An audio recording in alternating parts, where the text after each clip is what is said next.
Okay, hi everyone. So we are, I'm going to give some prefacing comments while we wait for one more person to arrive.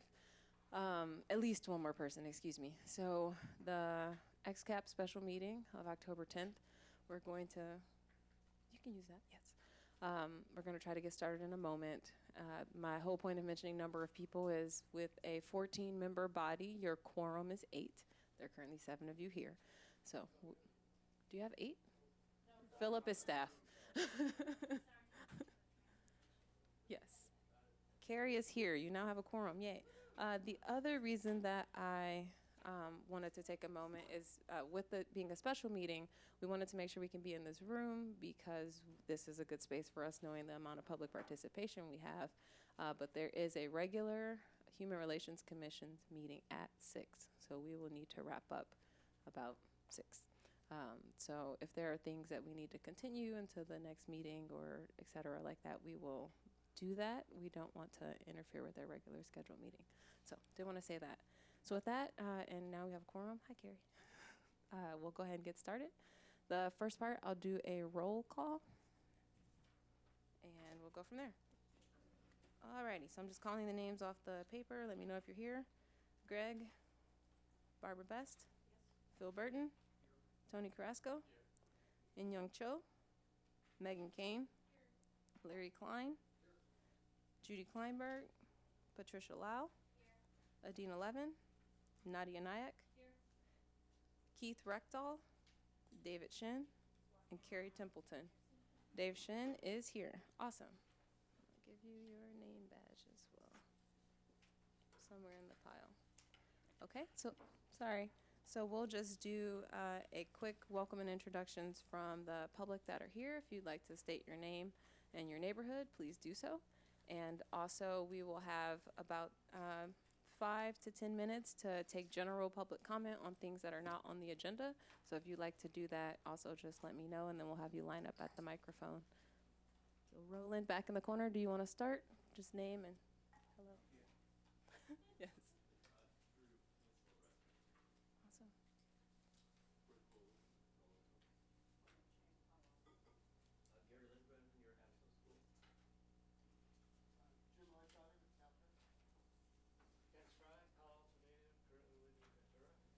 Awesome. And would any of you like to comment on anything not on the agenda today?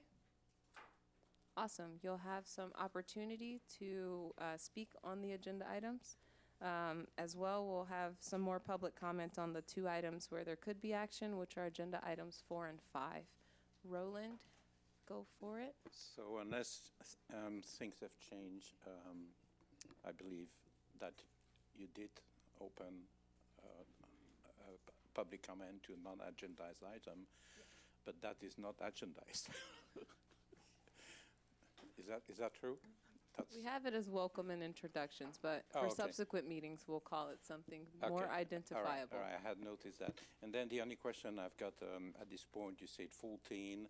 Does that include the chair? Because if the 14 does not include the chair, you want to end up with an odd number, just in case you've got a split vote.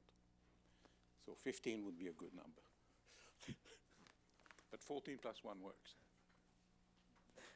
Thank you for your feedback, Roland. Anyone else want to address anything that's not on the agenda? Okay.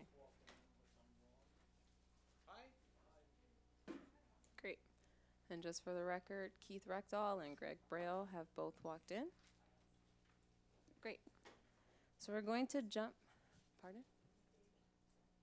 And Adina Levin. Okay, so the next item on our agenda, we're at item 3, which is a presentation and discussion of Brown Act rules and regulations. We have our city attorney here, Molly Stump, today. To give you a quick overview, if you recall at our last meeting, we went through high level some of the Brown Act requirements as the group goes into this Brown Act world, and we thought that it would be a good opportunity to have a presentation from the city attorney and a discussion for you. We're thinking in total probably looking at 30 minutes-ish for all of the conversation. So with that, I'll give it to City Attorney Molly Stump. Thank you, Chantal, and welcome to all of you. I'm Molly Stump. I'm the city attorney here in Palo Alto, And we do Brown Act training frequently throughout the year, and we've customized a little one for all of you. Now that you have been created by formal action of council, you do fall under the California Open Meeting Law. And there are just a few things that you need to know about this law in order to conduct your work in this way. And the staff will continue to help you as you go forward, and my office is available if complicated questions come up. We'll just do a little bit of an overview, and then I know the group is very engaged and may have questions, so you'll have an opportunity to ask those. So what we're going to do in the next 10 minutes with the few slides is to explain why we have the Brown Act, do some very basic requirements, talk for a minute about challenging areas, and then allow your questions. So this is a primer. This is not an exhaustive exposition of the topic. And if you have questions later, you should ask. And you can start by asking Chantal, and she will get to me quickly if she needs to, so we'll get answers to your questions. Here's the answer key to the next 10 minutes. There are really three things that you all need to know as a body now acting under the Brown Act. One is that you will be operating with what looks like a formal agenda. It will be drafted by staff to allow enough openness and flexibility for you to do your business, but you do need to stick to the items that are on the pre-printed agenda. If you have new things you want to talk about that are not on the agenda, those need to be placed on a future agenda. So you will be not discussing them at that meeting, but at the following meeting. You should expect public participation, and we'll talk about what that looks like. And the third thing is that you need to avoid serial meetings, which is a meeting that will not occur in a room like this, but by accident out in the world. And that is something that is banned by the Brown Act, and we'll talk about that. Okay. So why do we have the Brown Act? So in the 1950s, there was some great investigative journalist work that was done. There was actually a 10-part expose published by the San Francisco Chronicle into practices that had become common with local city councils, county councils, and other agencies, where there were all kinds of things happening with kind of closed-door governmental decisions. And although folks didn't think this should be happening, it kind of was happening in a very broad way, and really aroused the public's concern about the conduct of government not occurring in a way that people could understand and participate in.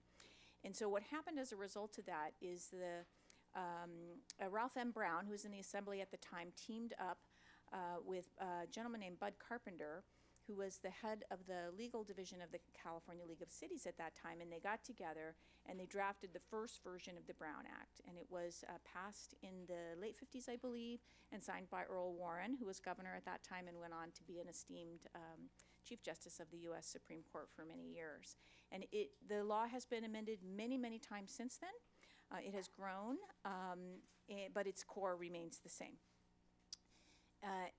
And here it is, that the public's business is done at meetings, and a meeting is where a majority of members of a legislative body, which this now is, come together to hear, discuss, or deliberate on any matter within their jurisdiction.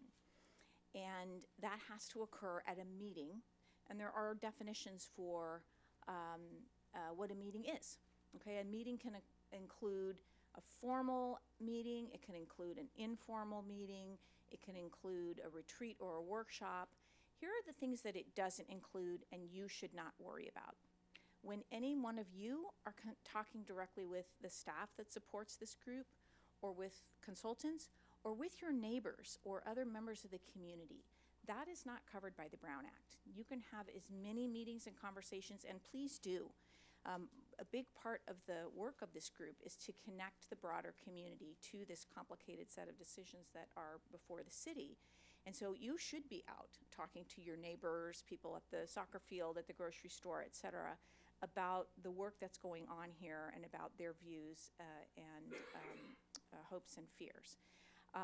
It does not include contact with staff, conferences or community meetings that you go to, other legislative bodies meetings like the city council, if you go to sit in the audience there, or social or ceremonial events. One caution in doing all of those activities that the Brown Act doesn't apply to, if you look around and you find 8 or more members of the XCAP, you all shouldn't meet in a clump and talk about XCAP business, because that would be covered, okay? All right, we're gonna skip this serial meeting slide for a second and talk about the regular type of meeting, such as the one that you're in now. Okay, so what does the Brown Act say about that? It says that every body has a regular time and place that they meet. You can also meet at other times and places, but there are special rules for that. Okay, generally you have to meet in Palo Alto.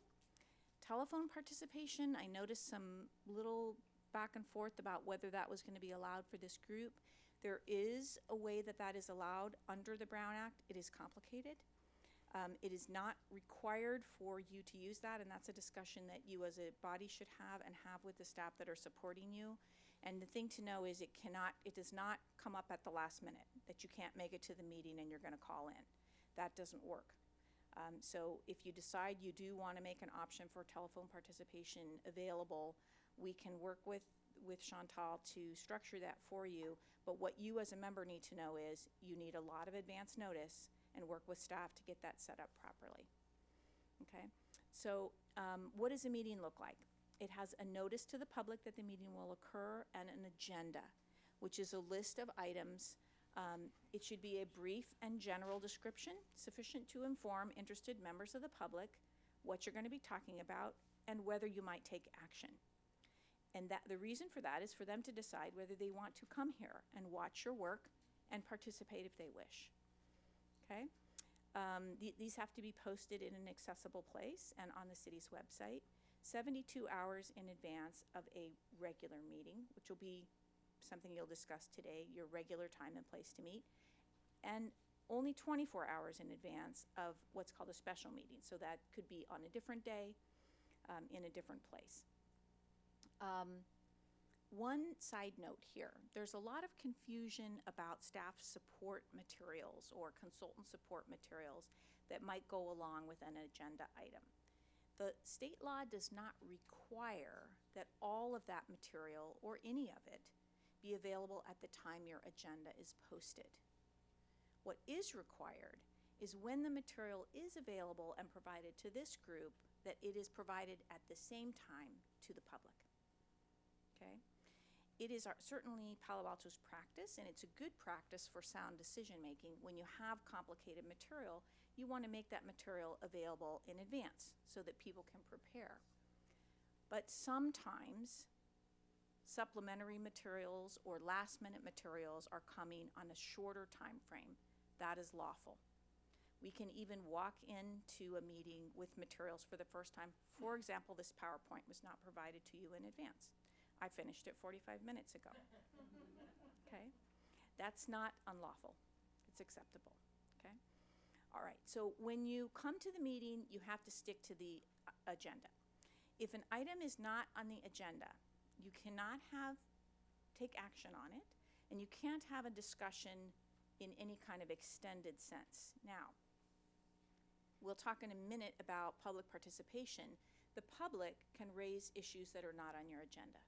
Okay, that's lawful for them to do.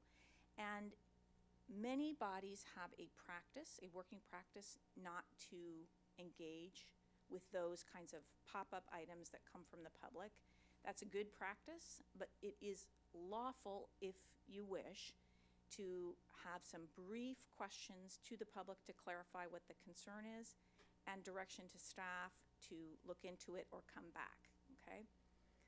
Also lawful, not on the agenda, are very brief announcements, referrals to staff, or requests to place items on a future agenda if your rules allow you to initiate new agenda items that way. Yes. Sure. Yeah. All right, public participation. At all of your meetings, whether they're regular or special, you have to permit a structured way for the public to make a comment on every agenda item. Okay, that can be before the item is discussed, it can be after your discussion, but if you're taking action, it must be before your action. Okay, now, there's another way that the public participates, which is in Palo Alto called oral communications. It's sometimes called welcome and introductions. Sometimes it's called general public comment, doesn't matter the title. It's an opportunity for the public to speak on any matter within your jurisdiction that's not on your agenda. That can be at the beginning of the meeting, it can be at the end of the meeting. And it is not required for special meetings, although it's a tradition in Palo Alto at the city council level to provide it all the time. But it is consistent with the law if you wish to forego that for a special meeting and only have it at your general, regular meeting. Yes? Can we remove it for our general meetings? No. We must have it oral, Yes. general oral. Yes.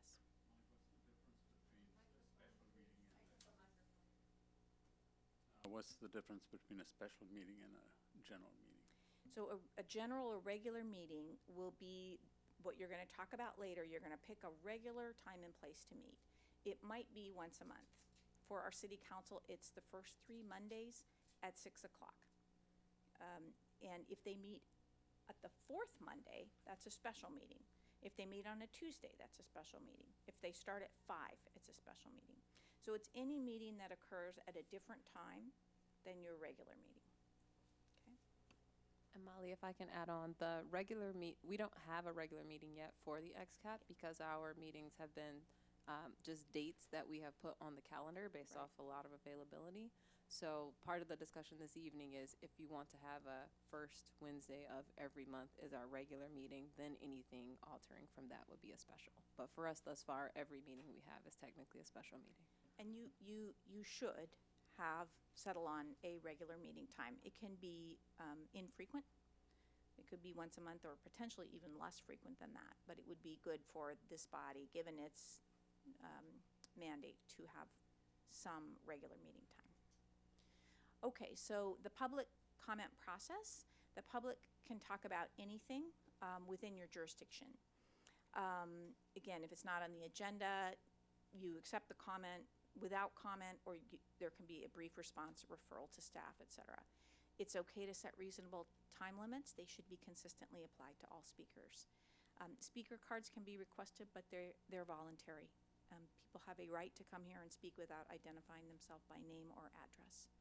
And anyone can speak, whether they are a Palo Alto resident, anyone. Okay, before we get to that, let's go back to serial meetings. This is an area that poses a lot of concern for folks.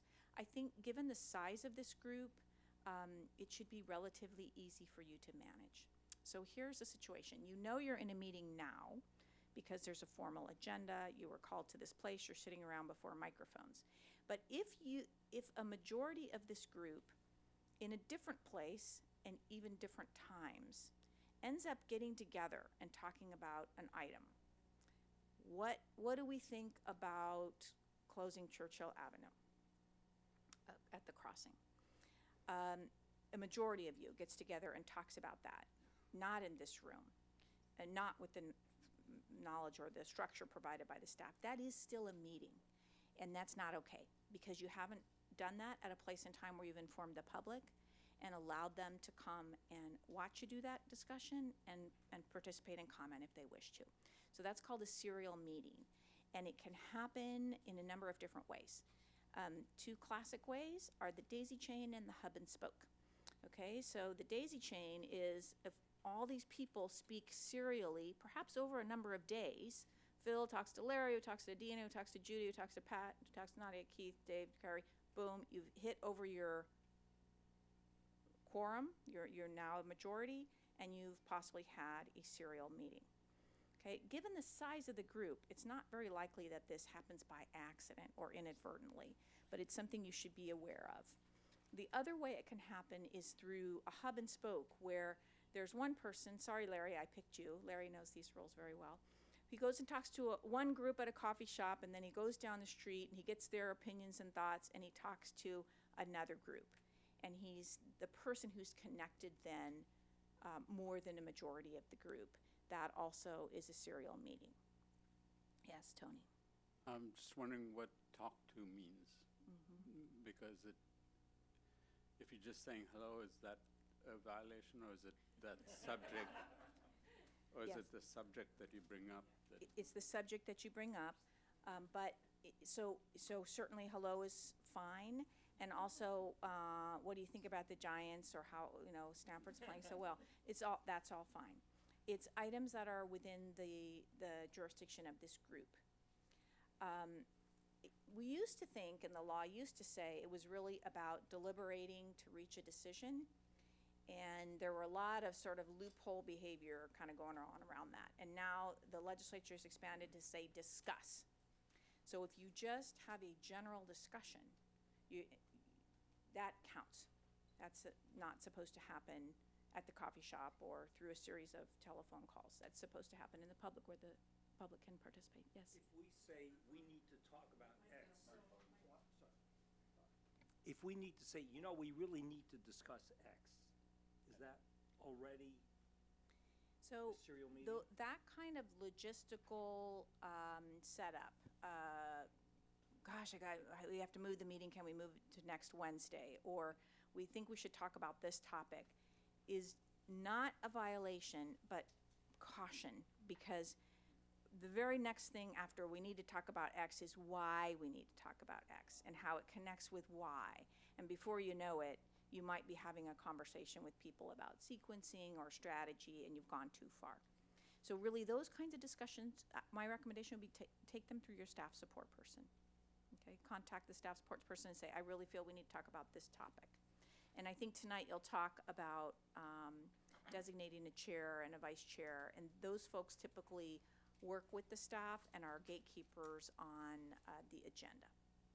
So they are good folks to gather together those comments and help you avoid having a serial meeting.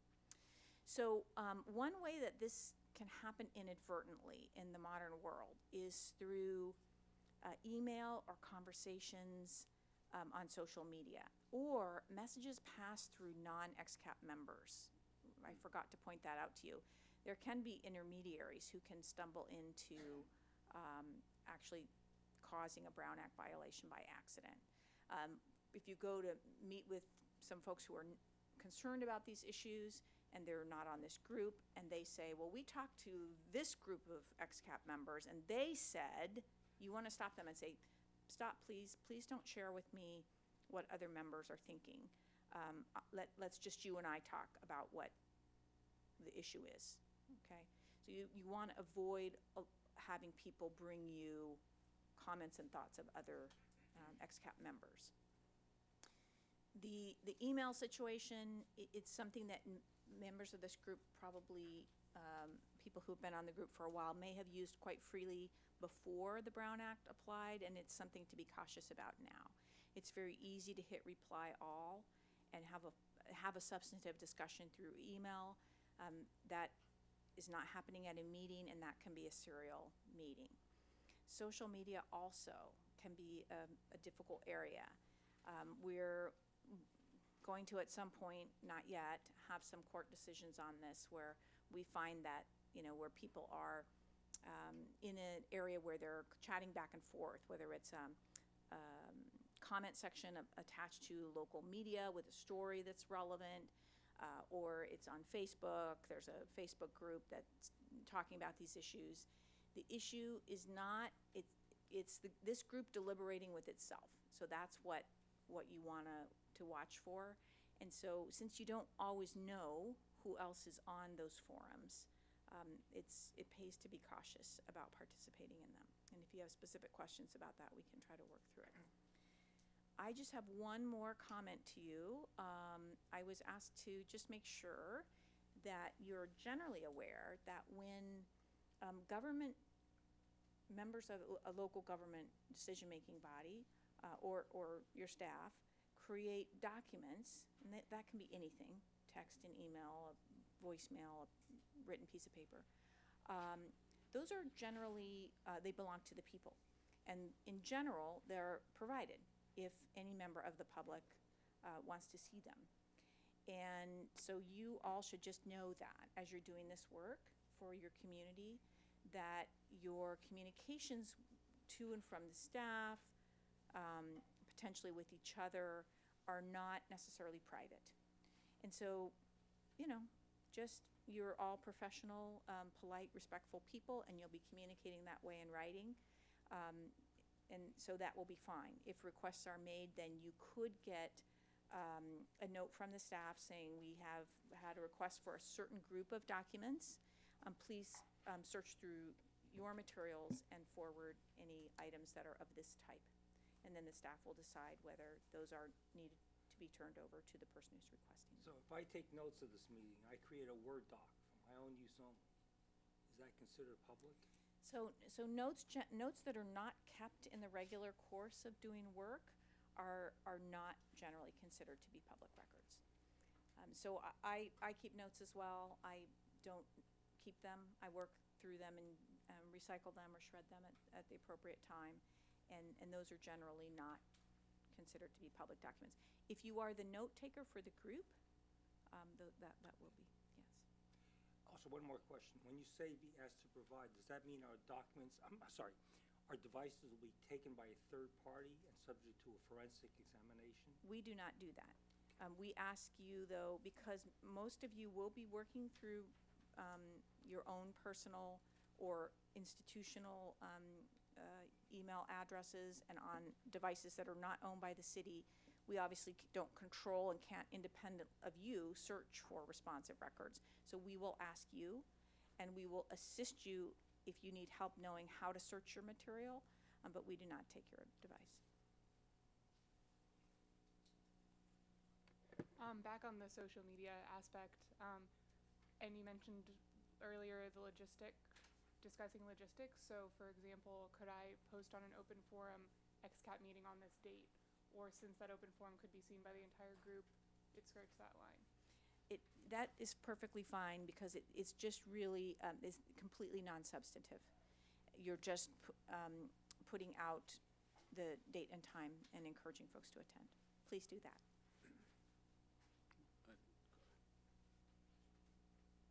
Dave? Yeah.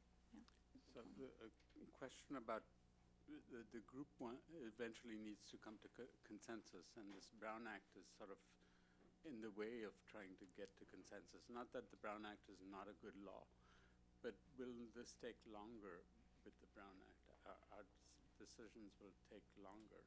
So it's an interesting comment, and especially people who are new to working in this little bit more formalized way. It can feel concerning. It's certainly a structure to your decision-making process. Sometimes people find that has elements that make it more difficult to come to consensus. Sometimes it actually facilitates that. And it's really a balance that the state legislature has made between maybe allowing more informal conversations where perhaps sometimes people feel they're able to be more candid, and that can help move things forward. On the other hand, the public does not get to see then what was considered or what the thinking was, and they don't have an opportunity to comment, to provide other information, to dispute the assumptions being made, et cetera. So the legislature has said when a body gets to the point of being formally created by legislative body, which is our city council, and that's what they have said about the XCAP, that we do need to be in this structure. So how long it takes is something I think you're going to be discussing, and I understand from talking to Chantal earlier, she reminded me that the city council has asked for a recommendation from this body by a particular time, and so I think you'll be striving to fit your deliberations and discussions into that time frame. Different question. Sorry about this. If we're talking about, say, Churchill to one group, and we talk about Meadow to another group, a different intersection, is that a violation of the Brown Act, or is it topic by topic, and what's the topic then? So you, and maybe with one or two buddies from the XCAP, can go and talk to those community members very freely. And please do that. You need to talk to folks in the community. Each other. It's talking to each other, yeah. Where you need to do that here in public, where the public can hear and participate. So what about if some of us are at the November 7th meeting and we just gravitate to each other and just start up a conversation? Could that be, that's not a social event, Could that trigger a Brown Act issue? Yes. Oh, boy. If you're at another meeting, you're saying? The community forum on November 7th. Oh, I'm sorry, yes. So, yes, so are you going to notice the community forum as an XCAP meeting? I can. We hadn't normally noticed them. Yeah. So sometimes when we spot that issue coming, we actually notice it as a meeting. Just It- to be safe. Yeah, it helps. It still doesn't mean you should gather in a corner, in a private corner, and decide a bunch of stuff. Yeah, right? So you'll want to use those forums to hear from others who are not on the XCAP, to connect with the community, and to speak and participate on the mic in whatever formalized way is provided there. Okay, so we have a couple, we have Adina, is it Dave? Yeah. Dave, so let's do Dave, Adina, then Nadia, yeah. My question is maybe a bit broad, but I was wondering about whether or not there are any rules or constraints or guidelines for activities for XCAP members. And that could range from, there was a news article in the Palo Alto Daily, and I commented on it saying, oh, that's garbage, right? And it was related to things here. It could mean advocacy efforts that we might be involved in with other groups. It could be just giving our opinion, maybe potentially public in a meeting about something that was rail related. Is there anything you can talk about in those kind of activities? Yeah, so you've touched on a number of areas that can be, that are both very important to occur and that can lead to a Brown Act problem if not handled carefully. So these are exactly the right kinds of questions. So in general, if you're at another body's public meeting, let's say the League of Women Voters has a forum, and you go onto the mic and you talk publicly, you're going to be fine there. Now, when you see 10 other of your XCAP members, again, don't go into the corner and talk with them about XCAP business. Responding to a media article in maybe the comment section, that can be problematic. If a small number of you do that, it's not going to be a Brown Act violation, because what the Brown Act is concerned about is the exchange between the group. But oftentimes people are posting anonymously, so you don't really know who else is there. So I would encourage you to hold your comments from that kind of forum and to do your work here. Did I answer? Yeah, I guess it's probably about expressing our own opinion, or potentially even advocating or driving for a certain opinion or direction that's rail or XCAP activity related. Right. Is that a violation of any sort? Yeah, at all? the Brown Act doesn't care about whether your comments are factual, opinionated, stubbornly opinionated. The issue is is the topic. Whether you're discussing an item that's with other members of this body outside of a meeting. So if I'm expressing something to the public, it's not a problem. Hopefully, no XCAP members in the public in that body. But if if there were a majority sitting in there, potentially that could be a problem, right? So in the audience. It's a difficult area. So here's the rule as we understand it, with limited judicial decisions to interpret. If you're the first person to speak on the issue and everybody is sitting out there sprinkled and they hear it and no one responds, that shouldn't be a Brown Act violation. But if they are responding to you, then that can lead to one. So, for example, politicians, many local elected officials who these rules apply to them, they may write an op-ed article in the newspaper or post something on their Facebook page talking about their views on an important subject of local public policy. That's legitimate. It's if their fellow council members get into a back and forth with them on their social media account and they're talking to each other, that's where you can lead to the problem. Yeah. Where are we going next? Adina.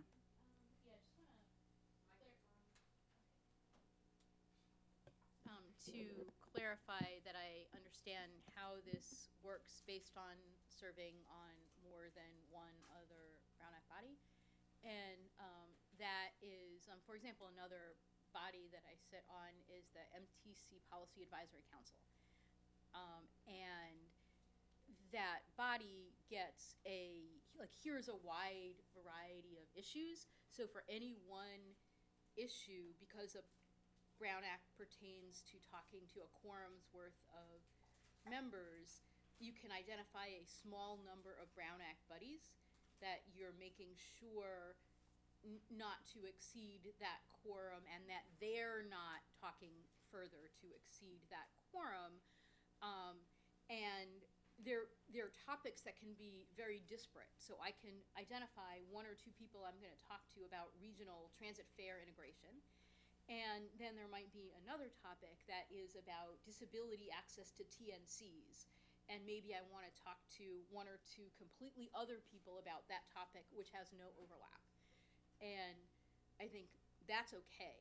But if there might be overlap, like talking about regional fare integration over here and regional rail planning over there, that might overlap. That's, where you need to be counting how many people are in each of those conversations. Do I have this correctly? And then another practice that I've experienced in being on other Brown Act bodies is to avoid the reply all concern. If there's a piece of news information, it's a good practice to share it through staff. Like there was a Daily Post article that said that, it was disclosed in a San Mateo County grand jury report that Caltrain is having a grade separation study that they've never talked about before. And so I could, if I was going to share that with this body, I would share it with a link, I would share it through staff, and I can even do that with a comment and say, oh, by the way, Caltrain has mentioned the fact that they are doing this for the last 6 to 9 months, so it's not a secret, but here's an information about a thing that you will want to know, plus my additional piece of commentary that this is something that has been on the public record. So do I have both of those things reasonable and accurate? You do, and thank you very much. I completely agree. Okay, Yeah, great. great suggestions. I would just, for those of you who've not sort of had to practice this before, I think the important thing is you're entitled to your own opinion and to speak those, especially if you're talking to your neighbors and others. Again, it's just, if there's a group of us and you comment on some page, we shouldn't all chime in. And that's just sort of the easiest thing. And just generally, Tony, to your thing about might it slow things down?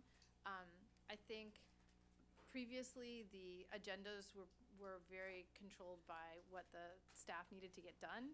And now that we will be able to have our own chairs, and we as a committee can allow more time to have the types of discussions that previously were being held outside of this meeting because there just wasn't a forum. And so I think, we as a group get to decide, do we want to have, how much time do we want for discussion and what do we want to be discussing? But the important thing is that we do it in a public venue so that the public can see that there is no conspiracy and everyone knows what's being discussed. And additionally, that the public can offer comments, because sometimes we might have misconceptions, just the same way city council sometimes says things when they're deliberating, and members of the public will stand up and sort of correct things. So it's just that's sort of the general philosophy. Yes, I agree.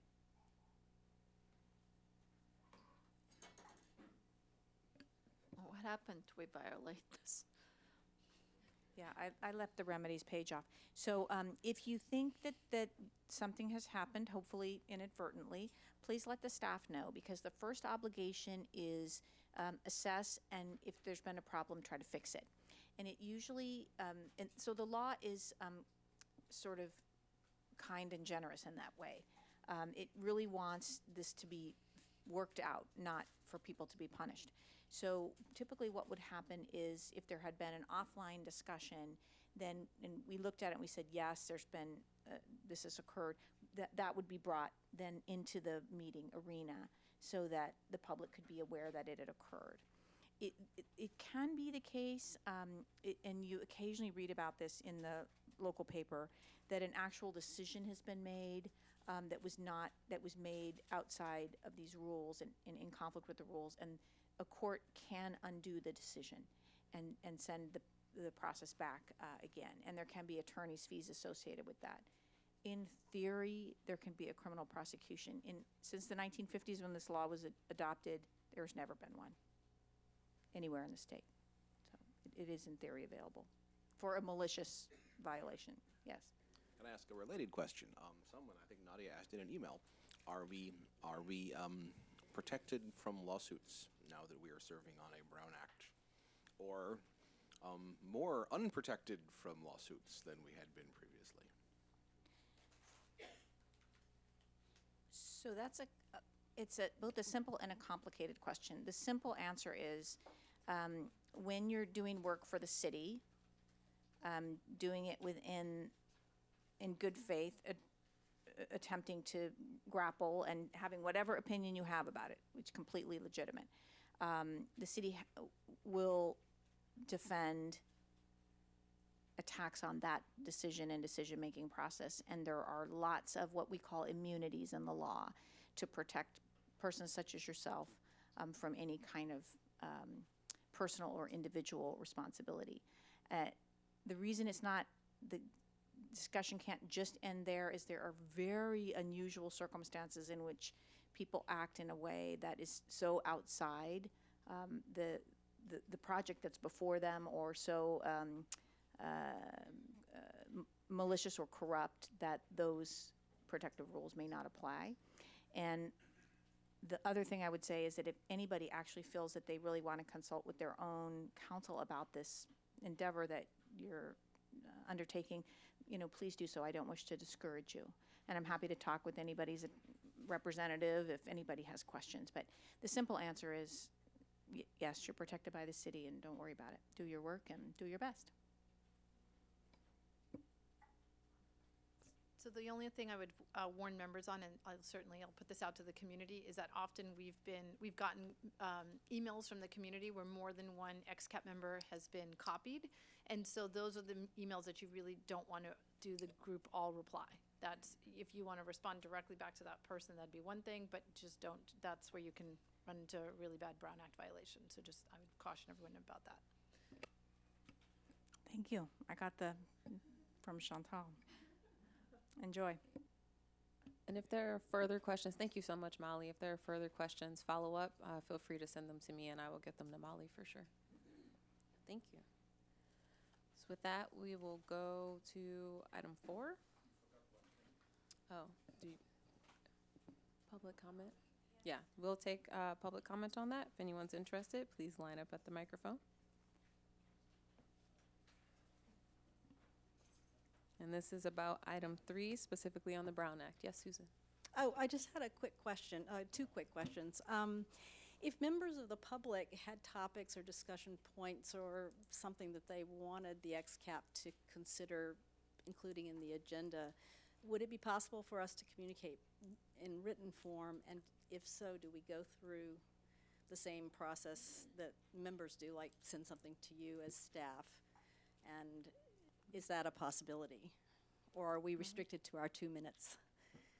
No, you absolutely can send information, and it's up to the group how it wants to work, but the staff is the most sensible place for those communications to go, and then they'd be shared with the chair and vice chair. Okay. And then my second question is, I had thought I had understood that the Brown Act also concerned itself with the sort of the interestedness of the members of the body. Financial and is that disclosures. something that, I don't know, how does that work? I'd just like to hear about that. So is it all right if I address that? Yes, please, because I certainly cannot. Yep. So the state legislature, in its wisdom, has set up 2 schemes, the open meeting laws and then the conflict of interest laws, and they apply to different groups. For example, the open meeting law does not apply to me. The conflict of interest does. The opposite is the case for you. Open meeting laws apply to this group. Conflict of interest does not. So the criteria for applying those laws are complex and they're not the same. Often they overlap. So city council members both apply, but not always, and not in this case. So the city council, the way it set this group up, the conflict of interest rules are not going to apply, and that is because the council has said that this group is advisory and that it will consider the group's recommendation amongst other information and data that they will receive. They will take it into account, but that they are the decision-making body. And under that setup, you do not have sufficient decision-making authority that you're considered a governmental official for conflict of interest purposes. And that is why you've not filled out a Form 700 and you won't be recused from decisions that relate to your financial interests. Thank you, Molly. Any other public comment? Please line up at the microphone. Right now it's just the roster. I'm a community activist in Menlo Park and have been very involved in the grade separation discussions in our city. And first off, I want to say that I appreciate you have formed this group, because we don't have such a group in our city, and I think it's slowed us down and made the process very inefficient. A comment is, and a question, I'm really a big supporter of collaboration, and I understand that the Brown Act places limits on that. And I fully understand why. My question is, can the group assign a topic or a subject to a subset, maybe 2 or 3 people, to work on a specific issue or topic, and then they can collaborate and come back to the public meeting with their, whatever their feedback is or input? But it's, once again, it's not a quorum, but it's allowing at least 3 or 4 talented people and motivated people to get together and do either research or analysis and then come together with a recommendation if that's appropriate. Do you want me to address these issues? Okay. Yes, thank you for the question. If the group chooses to work this way, you could identify a group that is less than a quorum, who would have a limited portfolio and would disband after you accomplish it, and that group would not need to be a Brown Act group if you did not want it to be. It couldn't be a portfolio that was so broad that it's coextensive with the portfolio of this entire group. That wouldn't make any sense. Like, figure out what the best project recommendation should be for all the crossings. That would not work.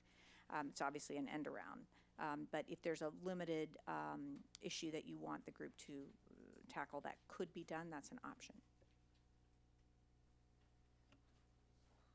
Drew? Microphone. There we go. Could you consider that then a committee? If a smaller group, let's say, for example, something like safety, a general topic, and yes, go ahead. Is it in there? Yeah. Oh, it's covered. Yeah. Okay. Yes.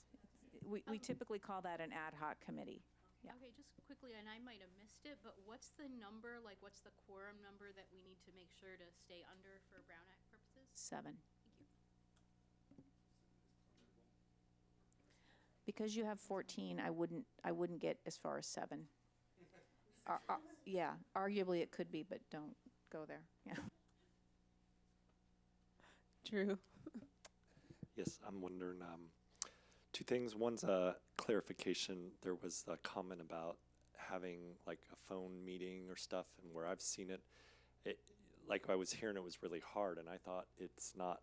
You just have to post the location of it so public can join. It's not really where it can get hard. If it's someone's house, you may not want the public, but if it's another like place in San Jose at the same time, it just has to be public noticed. I don't see that being too complicated, so I'm trying to understand why that was complicated. And the other is, why isn't it a serial meeting if staff is involved in these things, that like everything's going to staff and what staff is relaying it back, and why is staff person not like a public person in a way? I've always wondered that in general. It's not specific here. It's like, it's just in a way, isn't meetings happening that way? Like city managers, well, I've talked to all the council people, yet it's not a Brown Act violation or something. So thank you.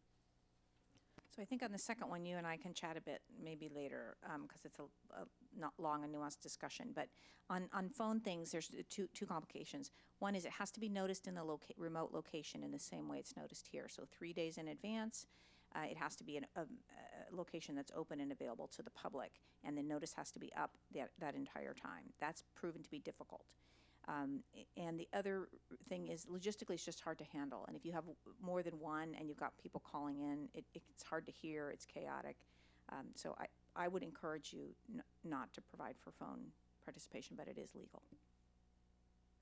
And that's something we can discuss in the next item. Alrighty, so thank you so much. I have one more. So if it's remote phone conversation is not possible to conduct, can you have a designated replacement for you for that meeting? So your rules currently, they don't provide for a replacement. But what you can do is have someone here to take notes and listen and fill you in later. Or you can talk with the staff or a buddy about what happened at the meeting, et cetera. They're recorded, so I can. Awesome. Thank you so much, Molly. And we're going to move into item 4. Agendized as approval of proposed XCAP organization and guiding principles. So I'll give a quick overview of that and then open it up for discussion. Over the past couple of weeks since the council's motion to you all, providing you with some additional responsibilities, we've had a lot of questions. We've had some discussion at our meeting on the 25th, September 25th, where we're just asking questions. How are we going to organize ourselves? What about this? What about that? And so the intention of the document that is in front of you is to have something on paper that we can use as a guide. We can make changes, et cetera, and that's what was sent out with the agenda. So you know what I'm talking about is this document here. And for the public, I have copies up here if you don't have one yet. So that's just a little bit of background on the intention of this. I figured there would be a lot of feedback, but I figured it was a lot easier to see something and respond instead of conceptually talking about all of these things. So briefly, I'll run through a couple of pages. I know some people said, holy smokes, this is really long. And so that's feedback for you to discuss and think about. Some of the questions that came up during the presentation on the Brown Act with the city attorney also relate back to how do you want to do your work? And that's the intention of this conversation. So just briefly going over the purpose, it's emphasizing the scope that the city council has given you, which is to present preferred alternatives to the city council by the end of May 2020, or end of April, 2020, and to help with community outreach related to rail grade separation, which is something that has always been in your scope. Looking at your duties, there's information there, and Larry pointed out to me there's a typo. It shouldn't say 2010, it should say 2020. Thank you. Yes, very, very good edits on the spot. And emphasizing also that it's a temporary body with the intention of providing something to the city council by the date that they stated. Based off of the city council authority, we put in here that the XCAP officers, quote unquote, are your chair and your vice chairperson, and what we're calling a secretary, which is really just the staff to you, able to take the notes, et cetera, make sure your meetings are noticed, that type of thing. That's pretty customary for any sort of temporary or board or commission to have a staff liaison, so that we just put the secretary potentially as that person for you to consider. The council authorized you to pick a chair and vice chair. It's up to you whether you want to actually pick a chair and vice chair. I'm going to take questions at the end just so I can run through the whole thing. The next piece of it is about, and one of Dave Shin's questions as well, is can we have other officers? And that's something for the group to think about if that's productive for you doing your work. So you can consider that in that officer section. Committees, thinking about the conversation with City Attorney Molly Stump. She pointed out that you can have committees if that is something of interest to the group. Quorum, your quorum is 1/2 + 1, so that gets us at 8. And for your meetings, if we did not meet quorum, we can get together, you can have general conversation, you can't vote on anything, and it won't be deemed as an official meeting. So just a heads up, that's why I was filibustering a little bit when we had 7 people here today before the 8th person walked in the door. For section 5, it's looking at regular and special meetings. Molly emphasized that we should set a regular meeting day. So you guys can think about if that's the first Wednesday of every month, second Wednesday, et cetera, and then we can have other meetings. They will just be deemed as special meetings. And just to remind everyone, thus far, there are 2 other meetings on the calendar right now, and that's October 16th and the 30th, and those would be deemed as special meetings under any circumstance, just because it wouldn't be your regular. Thank you. Going into agendas, just pointing out that all agendas will be made compliant with the Brown Act. We typically get you the agendas far before the 24-hour requirement, but that would be the minimum for special meetings, and for regular would be the 3 days. Conducting your meetings, just emphasizing the role of the chair and the vice chair there, and trying to kind of keep some decorum and encourage everyone to participate in a happy, healthy way. Thinking about changing these, Section 8 is about amending, and Section 9 is about making sure these guiding principles are available to the public. So that gives you an overview of that. And then the next page and a half is really focused on some of the other questions that have come up about public participation, how long, when. So I drafted some ideas for you all to consider there. And then the next part goes into motions, debate, and voting. The city council gave you all the ability to vote, which was not necessarily the case before. And so it's a potential procedure you can consider for what a motion looks like, and giving some guidelines for motions. So that's the overview of what you have in front of you. I wanted to also note that some XCAP members had some specific ideas, and they sent their notes to me, so we made copies available, and I believe those have all been distributed. So you have been papered and probably wondering what's in front of you. So I'll open it up for discussion, and those members who sent those different notes can speak to their suggested edits. So with that, I'll open up for discussion. Dave, if you want to start. How do things work if there is no committee chair or vice chair? Because you said it was optional. Like, how would it work then?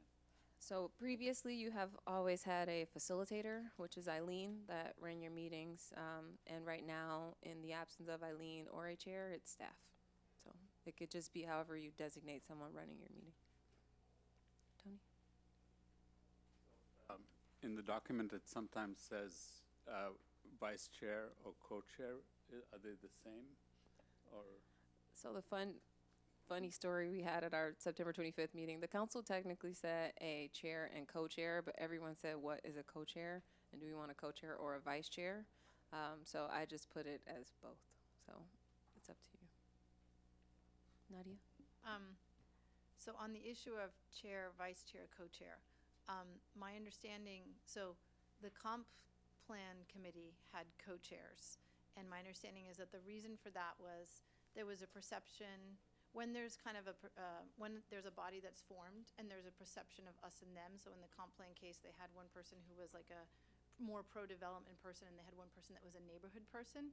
The concept of co-chairs was thought of as a way to be able to share the responsibility of the group of having people from what potentially at that moment was seen as two sides, kind of when it was set up. I would say towards the end, they had to work towards a consensus recommendation, and so I think a lot of that goes away.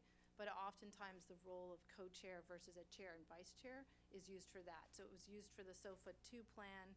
It was used for, I think, the SOFA 1 plan. The NVCAP, if you guys are following that, also has co-chairs. So I think that is the general concept, and might be why the council put chair and co-chairs, because we have the original CAP members, and then we have the new CAP members. And not to say that I think that there's sides in terms of that, but that may have been what they were thinking, but obviously I can't speak for them. But I would just say that in other committees, that has been the reason for that. Well, I heard the meeting differently. I think that the council said there shall be a chair, and then they got confused as to whether they're talking about a co-chair or a vice chair, but they never, ever used the word co-chair in the plural. So you can't have one co-chair. Obviously, co-chair implies that there'll be two, and the council never used that terminology. So I think that Chantel is quite right in talking about what the council really meant was a chair and a vice chair.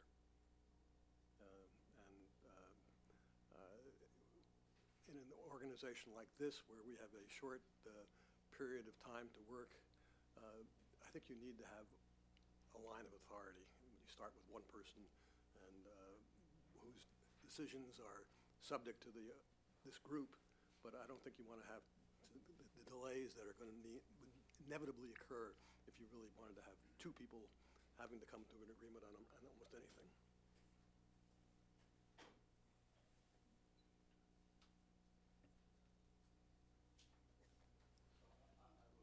Microphone. I will move that we adopt these draft guiding principles of the Rail Expanded Community Advisory Panel of the City of Palo. Is there a second?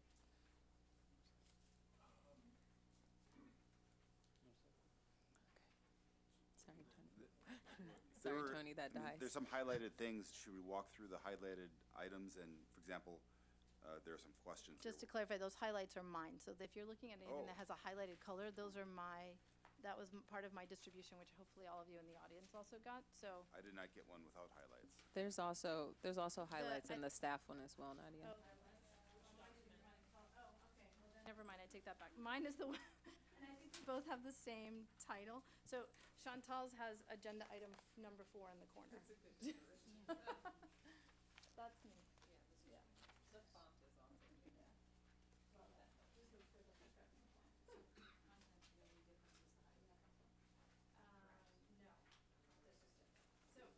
Maybe it'll help if I speak to my package of things that I sent out. Would that help everybody? So I put 3 things out there. So one is a document that looks like this, that it says draft intended for discussion by the XCAP, and it starts with explaining some ideas for guiding principles for XCAP. There's a copy, if not on the table. If you should have gotten one. I think Tony passed you one, but it's okay. And then there's a second document that's called the Basics of Consensus Decision Making, which kind of goes through consensus, which is really more probably for the end of our process, but was something that I thought we should address. And then there's a third one that talks about why Robert's rules, which are kind of like the top-down approach, aren't really helpful for consensus. And so the basic premise, just working on this copy that has the highlights on it, my feeling is that we have a very contentious issue that is going to not be easy. And while I appreciate that Chantal gave us sort of some very legalistic sort of bylaws, I think if we operate in super formal ways of motions and whatnot, it's going to be hard for us to have discussions, especially since we came from starting in such an informal way. And so I tried to sort of write basic ideas of how we could have an informal process of sort of motions, but this is the part that says sample collaborative decision-making process. So basically someone might present an idea to the group, and we'd pass it around, and each of us would comment on it, and then try to see if there's consensus. And that's a sort of a faster, hopefully, or a more collaborative way to think about whether we're moving forward towards something. And then I tried to establish some suggested ground rules, which are, be nice, try not to agree with I disagree with ideas, but don't disagree with people. Just trying to make it in simple English so that it seemed to be a lot easier for everyone to understand what it is. And then I went on to try to describe how we might take some basic actions, what we decide the role of chair or co-chair is, and that was because I misunderstood what was said at City Council, but that's obviously, all this is up for discussion. I just tried to throw something out that we could throw darts at. And then the second part, which has suggested additions to the bylaws, that was more my commentary on things that I thought were missing from Chantal's more official one. And some of that would be, for example, making sure that agenda packets get to us X number of days in advance. And that would be something that if, for example, if I was going to pass this out to the group, I would want to make sure you guys all got it 4 days in advance so you could look at it, not like I'm doing to you right now. But the same also for the consultants. So if they were going to give us videos or they're going to give us packets and whatnot to the extent possible, and they really, really to the extent possible give it to us 4 days before, because I think it's been hard for us to follow along. So that was something I thought needed to be added to the sort of official one. Another thing is, I don't know if you guys have noticed, but the City Council, so the Rail Committee in 2017 used to have full transcripts. We had like a full transcription service where they would do word for word everything everyone said in a meeting, and that turned out to be expensive and time consuming. And so the council has since moved to a format where they have something called action minutes, which literally just shows the motion, how it was amended, and who voted. And then they also have something that they call sense minutes, or sometimes it's called final minutes.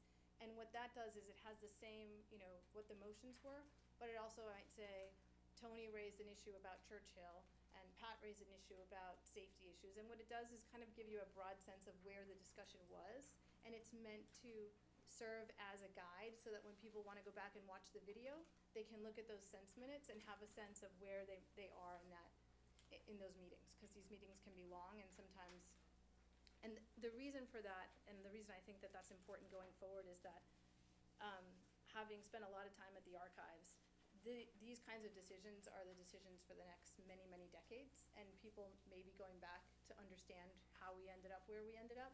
And so for all of our sakes, and even if we have to eventually run a bond campaign or do something more complicated, it's just helpful for people to be able to go back and read that there was discussion about things, because if you only have action minutes, you only see a decision, and you don't understand how the discussion might have gone around to get to those points. So I thought it was important to add that into the sort of official bylaws and rules that we do.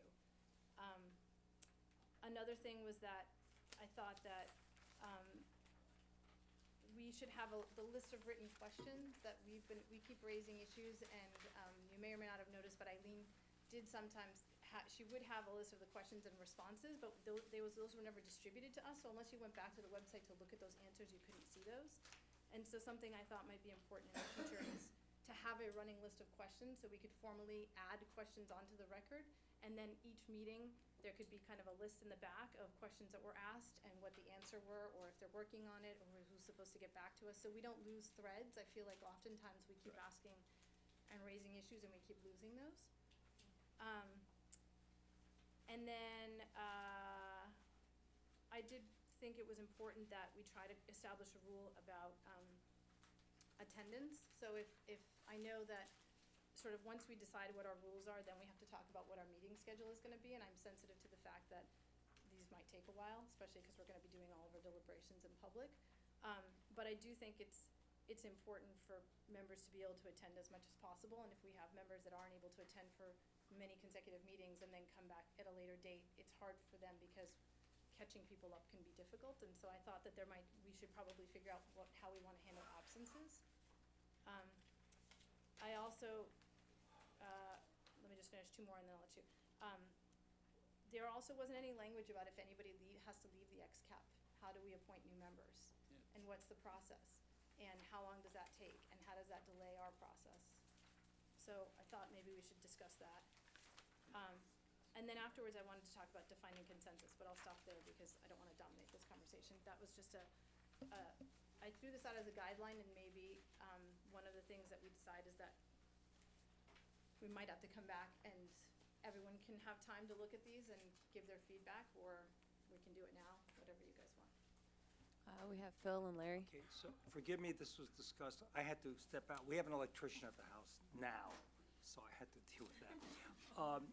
Has the idea of people knowing in advance they will not be able to attend and being able to call in, has that already been covered? Yeah.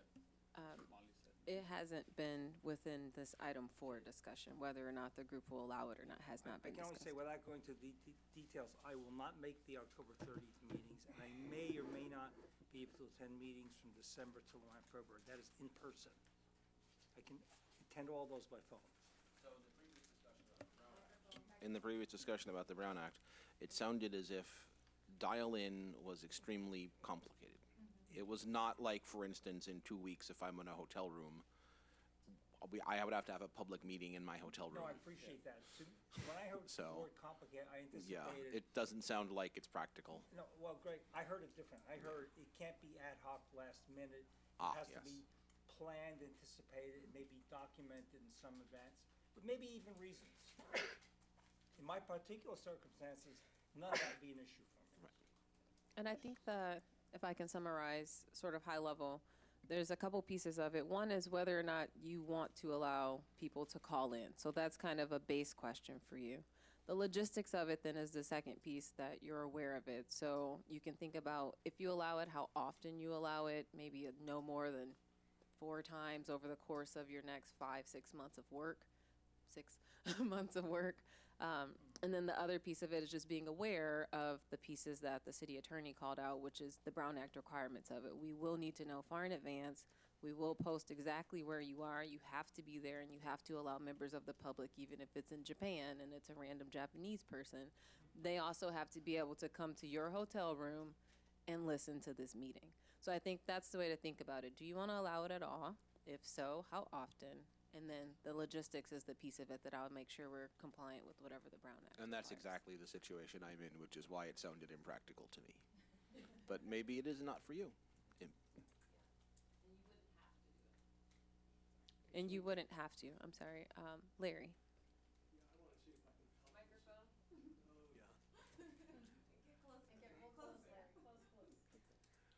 I want to suggest a format for us to reach some decisions, since we have 48 minutes left today, which I think is really unfortunate, and another topic for us to address.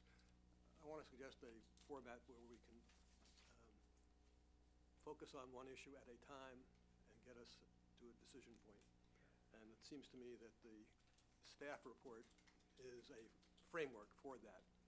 And a lot of what Nadia has mentioned so far relates to that, but about half of what you said also relates to a different decision-making process, which is not reflected in the staff's report. And I think that is worthy of discussion, but I don't think it's appropriate for us to take up this decision-making process using more of a context-sensitive solution, to use the buzzword, consensus-making.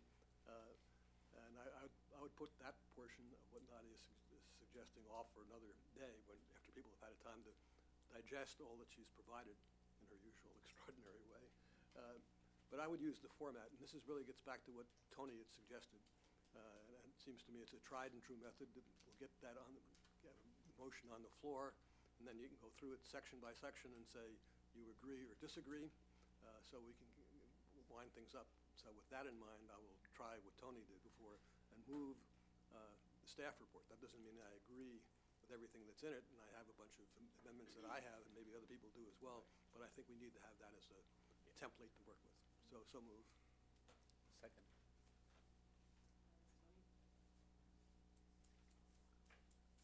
And by the way, does this public have the various memos that have been sent around? Yes. No, I don't know, but If, maybe not mine. Glad to. yes. If anyone is missing any attachments, I have them in this corner.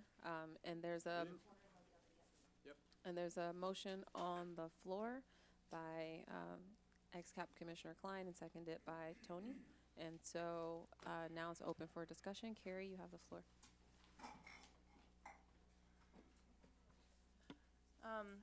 I wasn't sure if we wanted to do the discussion part of this program after the motion was made or before, so it sounds like you're ready to move along, but I, wanted to acknowledge the work that Nadia has done to set a tone of collaboration. So on that note, I'm hoping that other people will have a moment to speak up and maybe keep in mind that we are running short on time. I think that I agree with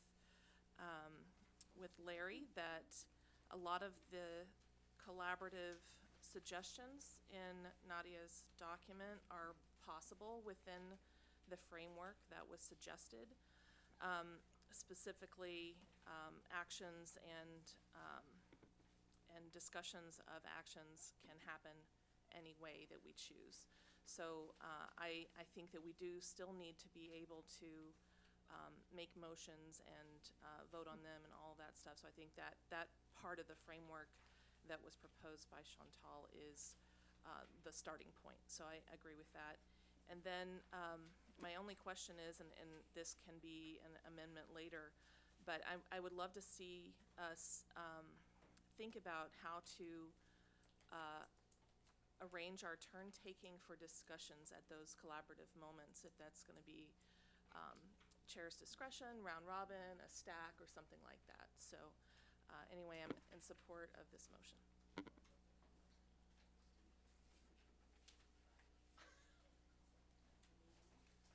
So as I understand it, the motion is to approve these as written? I am not in support. I'm not in support for two reasons. One is the document that Nadia, I think, shared about not using Robert's rules. I have been on boards in the past in which members who have some understanding of Robert's rules have used them to railroad a group of people who did not understand that we were using them. And I don't want to get into that situation again. I'm tempted to say I would approve the agenda except for section 2, which is the whole motion bit. But perhaps other people can convince me in the true consensus fashion that having a formal motion proposing table setting, only discussing things that are in the motion would make things better. But I am very wary of the situation in which people are able to use the idea of a motion to use a pun, railroad, us to some sort of alternative. If we are discussing the guiding rules, the other guiding rules, other than that, I would be willing to support, except that I would personally prefer that meetings be held later. I think that 4 p.m. is too early for people who have jobs, at least jobs that are 9 to 5-ish kind of jobs. However, I recognize that much later is too late for people who have children. So I might, right, yeah. Yeah, so I might propose that maybe 5 or 6 p.m. might be a more inclusive time for these meetings. Are you making that as an amendment for your regular meeting Well, day like I and said, time? I didn't agree that we're using the rules that are there, but assuming that we are, then yes, I am. There's actually a blank space for that, so you can actually offer an amendment. Well, because except that there's not there was a something in blank there. space for the date, but there wasn't a blank space for the time. The time was written at got it. 4 p.m. So I'm proposing that if I'm not supporting 4 p.m. Okay, are you making an amendment for 5 p.m.? Yes, I Is am. there a second for that? Okay, we have an amendment and a second for 5 p.m. Just kidding. Sorry, yes, the motion maker. Do you accept that amendment? Are you thinking of that as a friendly amendment?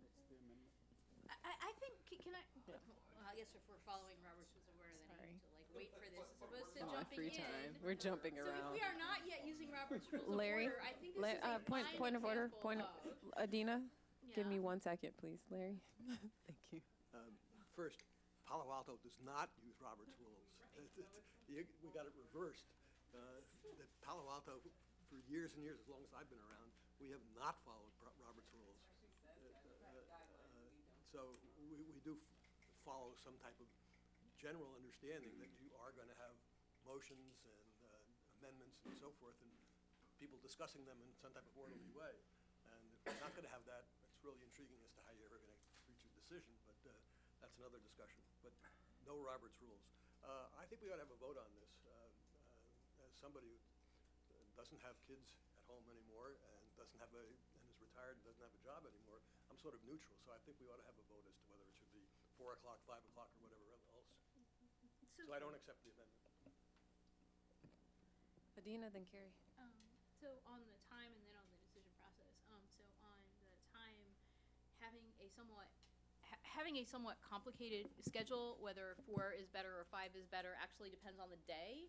So I think if we're, since we have a process already to be picking a day, and is it going to be like the 3rd Wednesday or whatever, then maybe varying the times in addition to varying the dates might be a good way to do that, as opposed to like voting on the time but not the date. That would be like the worst set of combinations for me. And on the decision process, for things where we are talking about making recommendations to council, I think that's a thing where the clarity of a motion and amendment process is good for winding up being really clear about what those recommendations are. But there are probably other things where it's, talking about ideas where, maybe we want to use a decision process for a narrower set of topics and have like more discussions that don't need recommendations with a more flexible process. Okay, Carrie, is it on the proposed amendment or no? No. Okay, Well, I yes, just, yes. okay, go ahead. All right, sorry, I just wanted to say that my understanding when I was supporting this is that those areas were blank and to be discussed on item 6 on the agenda. So my understanding is that that will be happening outside of whether we adopt this framework. Okay, great. So to be clear, that's not part of the motion.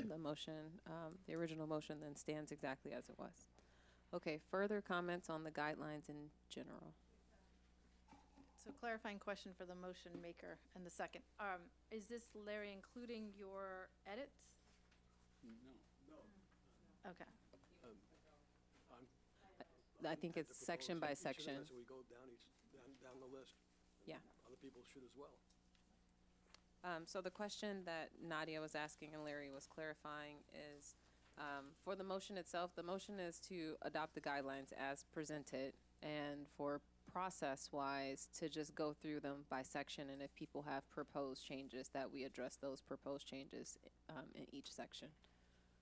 Does that make sense? This would have to come as an amendment to this motion, because the motion is to adopt this as is right now.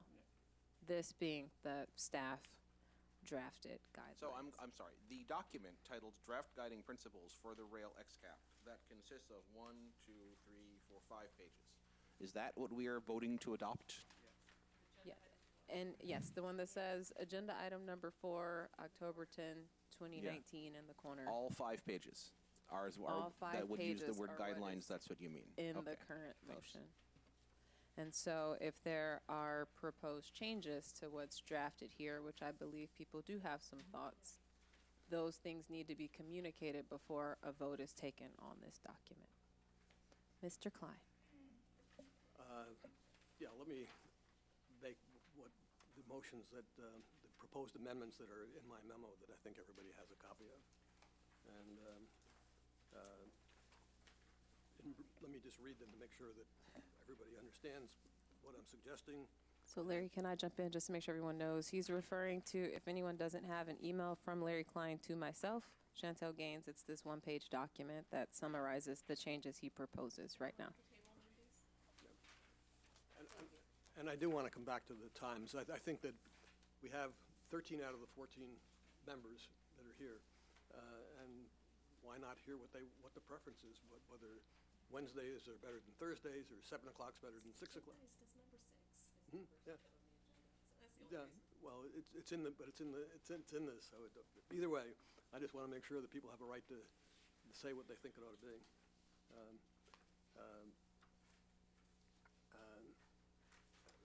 The first one is, I think, not really necessary. That I think that staff could add this, that the committee consists of 14 members, and that there's the present procedure that's in effect is that if there's a vacancy, that the city manager names the person. So I just think we ought to confirm that. And if somebody on the council doesn't like that process, when they see it, they can decide to come back and change our format. I suggested, and this is similar to what Nadia was saying, that if a person has to miss three consecutive unexcused absences, that he or she should no longer be on the committee. Unexcused means that you're just playing hooky. If you have almost any excuse, you're okay. If you're sick or you have to see the electrician at your house or something like that, you have an excuse. Again, similar to what Nadia was saying, I think that I think a number of us have been frustrated by the fact that the consultant does not provide materials in advance. Yes. So I suggest that those materials be provided to the committee at least 72 hours in advance of the meeting, which shouldn't be much of a burden. I hope that our consultant isn't dashing around trying to complete everything just at the last moment. sort of a typo area. There's references to a facilitator in several places, and it seems to me that if we have a chair and vice chair, that we should have the meetings covered and don't need facilitator. A really major one, I think, is where I get to section 6,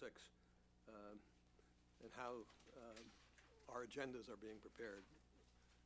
I suggest that the staff, in conjunction with the chairperson, prepare the agendas so that the committee can have influence on what the agendas are, and further, that we have a new sentence that the committee itself, by majority vote, may add items to future agendas. I say the future agendas because you heard our city attorney talk about how we can't consider things that aren't on the agenda at a particular meeting, but at a meeting like today, we could add an item for a future agenda. We could say that our next agenda, we would like to talk about, I don't know, whatever. Thus having more input from the committee as to where the committee really wants us to go. And I'd add a new section, 6A, that the staff, in conjunction with the chairperson and subject to committee approval, come up with a work plan for our whole 6 months or 7 months of existence.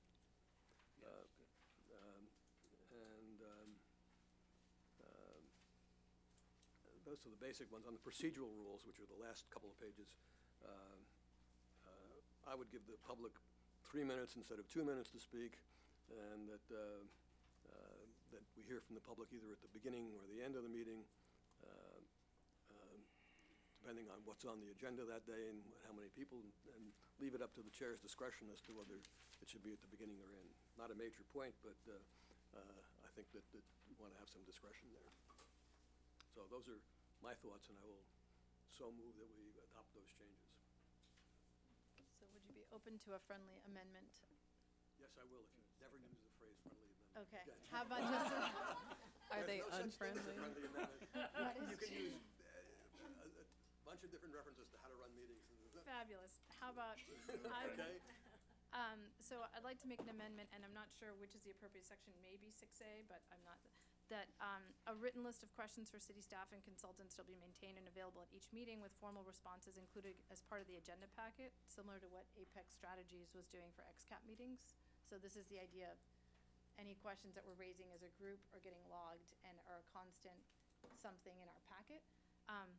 And Okay. the second thing would be any correspondence that is either, if we email something to Chantal, she needs to distribute it to the group, but also if members of the public are emailing things to the XCAP, that all of that be included in a packet similar to the way City Council does packets, so that we are receiving all materials in a timely fashion, instead of having to do what we're doing today, which is we're passing out lots of pieces of paper and trying to read it in key moments.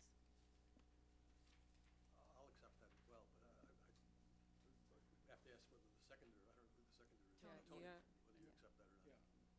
But I think we want to keep this short, though, not have it, we don't want an encyclopedia, we want more like just a 2 or 3 pager. Right, and the only third question is, do we want to have something about if someone leaves the XCAP, and are we appointing new members, and what happens with that? As of right now, the city council hasn't changed your membership process, so it's exactly as it has been, that the city manager makes the membership appointments. And that was what my first suggested amendment, to just incorporate what the status quo is into the. Okay, great. By the way, since we have remarkably good attendance today, 13 out of 14, do we know whether the 14th member wants to, whether Judy wants to continue or not? I believe, I haven't heard anything specific about her stepping down, so I believe as of right now, she is still a member, and she has some questions, but yeah, I think she's okay. Judy Kleinberg, representing the Chamber of Commerce, she has a conflict, I believe, this week. Okay, so there's a long queue of people. I want to make sure I'm recognizing. These lights have been on for a while, and Carrie's hand have been up. Are either of you in the queue? All right, so I'm going to go Pat, then Carrie, then Adina. I would just All like right. to comment on your suggestion about Section A in the work plan. I think it would be really important to have a work plan as well as a timeline, some type of structure is very important as we go forward, especially when we have a deadline in April. So again, I think that's a very good suggestion. To the maker, do you want and timeline put in there, or just to be clear? Not necessarily, just but Okay. within it, yes. Yes. All right, just making sure. Great, thanks. Carrie? Two things. One, so we should read this email from you as amendment to your motion. Well, he does have a small change on that, which he verbally said. Okay. And I'm supportive of these changes. As far as something that Nadia said about how communications will be formally shared from staff to this group, on another panel I serve on, we have an email address that members of the public can communicate with, and then it's forwarded in a timely manner. It saves paper as far as printing out, and we get more timely engagement with that material. So however you phrased it was more, it wasn't clear if electronic was okay, so just want to make sure you leave that door open. Yes. Yeah, that'd be great. I have a clarification question on that, but I'll ask it later. So we have Adina, then Keith. Yeah, would the maker be amenable to adding agenda items where by acclamation? So if someone says, "Hey, Caltrain is doing their grade separation study.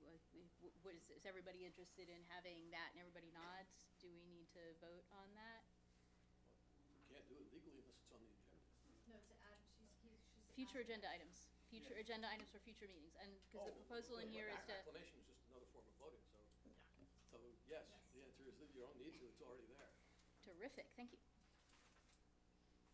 Keith? Yeah, I want to talk about Greg's concerns about the formality. Sometimes like this, I think you need the formality because you're trying to get a specific item, and otherwise you're trying to herd chickens. But a lot of times if we're just having a discussion and we have a chair, the chair can run the discussion. I don't think it has to be that formal. And I think the chair, as long as the chair is in control of the discussion, it can be more free form. So could we just, in the existing motions, could we say, we talk about the policy at XCAP to follow simplified rules of parliamentary procedure for motions, debate, and voting? Can you add something like discussion points will be under the purview of the chairs, or will be controlled at the chair's discretion? To make it clear that for some things we want parliamentary procedure, but other things it'll just be a free-form discussion run by the chair. Can you clarify which section you're looking at, just to make sure we're all clear? Okay, page 4, section 2, first section, policy. They have the first sentence, which I agree with, for motions, debate, and voting. But then I would say discussion items will be held, or will be, discussion items will be controlled by the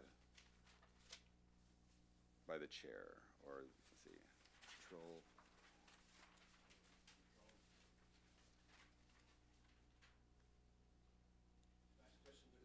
Okay, please do.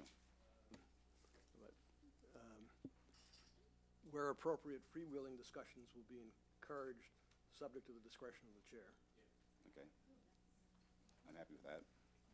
Greg, what do you think? I support this. I'd like to find some legalistic way to say in a short meeting verbally where I can't write anything down that the spirit of the group really ought to be consensus.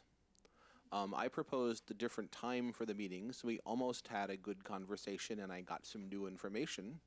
I bet we would be able to come to consensus on a time for the meetings, and that might be a more fair and maybe even efficient way to do things than to have me propose 5 o'clock and everyone to strategize. Well, should I vote yes for 5 o'clock? I have to vote no for 5 o'clock because I want 5:15.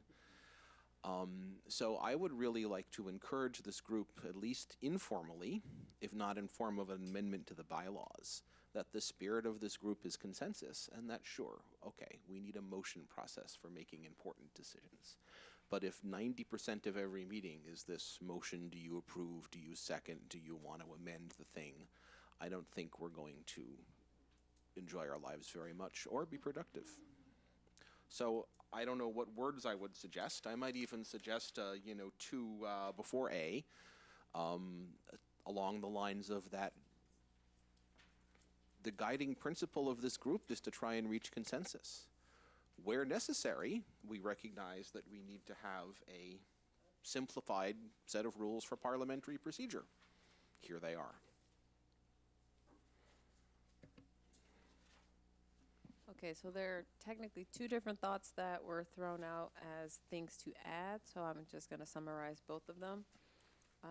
The first is the language that Larry cleaned up for Keith, which is where appropriate, free-willing communications will be done as according to the chair. And so just want to make... That wasn't quite what I said. I know, it was close. Where appropriate, free-willing communications... Discussion. Discussion. I think okay. Will be encouraged, subject to the discretion of the chair. All right. And if Tony accepts that, that's part, becomes part. That was my next question. Okay, great, thank you. And then the second one, multitasking. Thank you for your patience. The second one is Greg offering on page 4, section 2, that's called motions, debate, and voting, that we insert a new A, essentially, that says the guiding principles of this group is to reach consensus. Where necessary, we understand that we need a simplified version of Robert's you could even rules. approve A. You could even say, it is the policy, or, let's see, it is the spirit of the XCAP to reach consensus. We recognize that it will be necessary to sometimes follow simplified rules of parliamentary procedure, blah, blah, blah, blah, blah.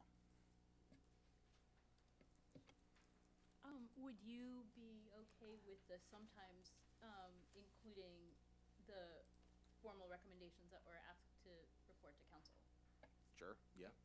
Say that one more time, You got to Adina. figure out exactly what words those are, but yes. I'm sorry, can you repeat your comment, Adina? Like, say what you were saying, and then I will insert the... So I said something about it's the spirit of the group I can to repeat what operate he on. said Okay, so far. okay. So This this is hard is verbally. in A, policy. It'll Yes. start as, it is the spirit of the XCAP to reach consensus. We recognize that it may be necessary to follow simplified rules of parliamentary procedure for motions, debate, and voting. Okay.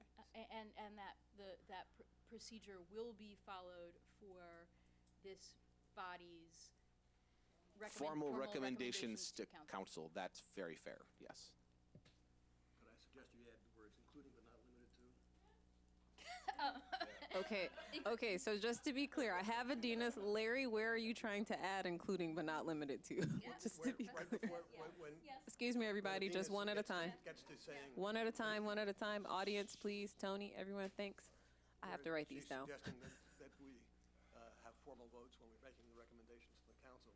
I'm just saying including but not limited to our final recommendations to the council. Yeah. Okay. I'm going to repeat this, and you guys should tell me if it hits the mark or not. Okay, this is section 2, page 4, motions, debate, and voting. A, policy. It is the spirit of the XCAP to reach consensus. We recognize it will be necessary to follow simplified rules of parliamentary procedure for motions, debate, and voting.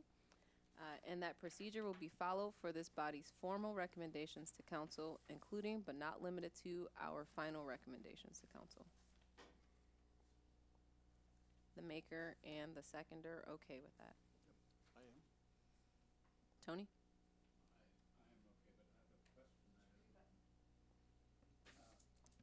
In Nadia's decision-making process, she has it slightly more informal, and I guess the chair will sort of make it informal or not, or less formal.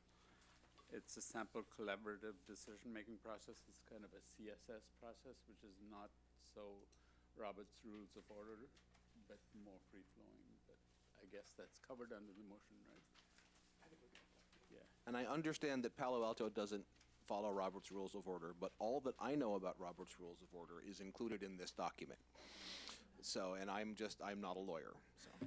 There aren't very many alternatives to Robert's rules, so even when you don't follow it, you still might be inspired by it.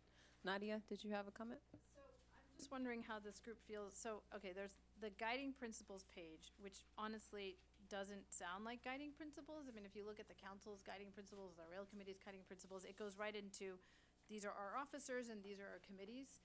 And so I still would like to capture this idea of the collaborative spirit of the group. And I'm wondering if in some sort of adoption and purpose, and so this is page 1, first section, whether I guess the maker of the motion and the seconder would be okay with adding my suggested XCAP ground rules, which would basically say that we'll all be nice to each other and, you know, listen to each other and concentrate on problem solving and not fault finding. And that XCAP members will work in good faith, represent one or more stakeholder groups by the effect, basically everything that's in that first section that I have there that ends just before the part that says taking actions. What's section 7? Conduct of meetings. Sure, I don't really know where, I'm open to where it would fit. I mean, what I'm trying to do is, this isn't just how we all communicate with each other, it's setting the tone for the public understanding what we're trying to do. And so I want everyone to understand that we are, you know, we are representatives of the community, we have hard decisions to make, and we're just trying really hard, and we're gonna do our best, and that we're not trying to be stuck in rules.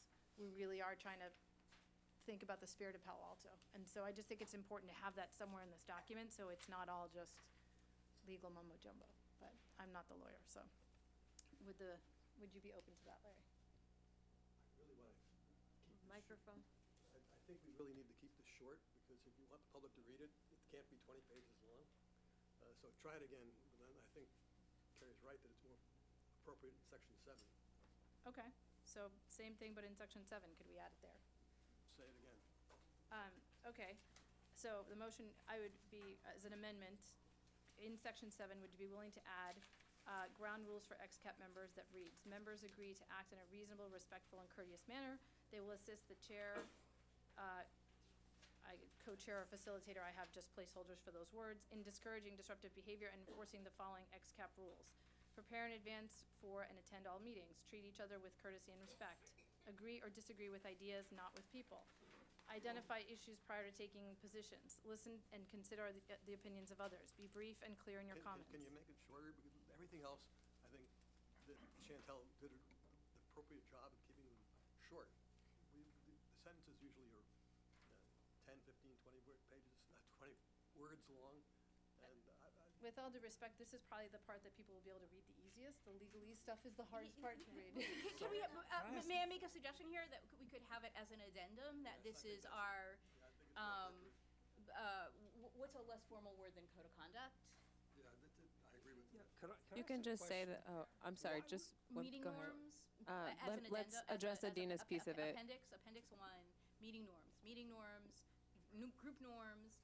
You could Appendix also just A. call it, Okay.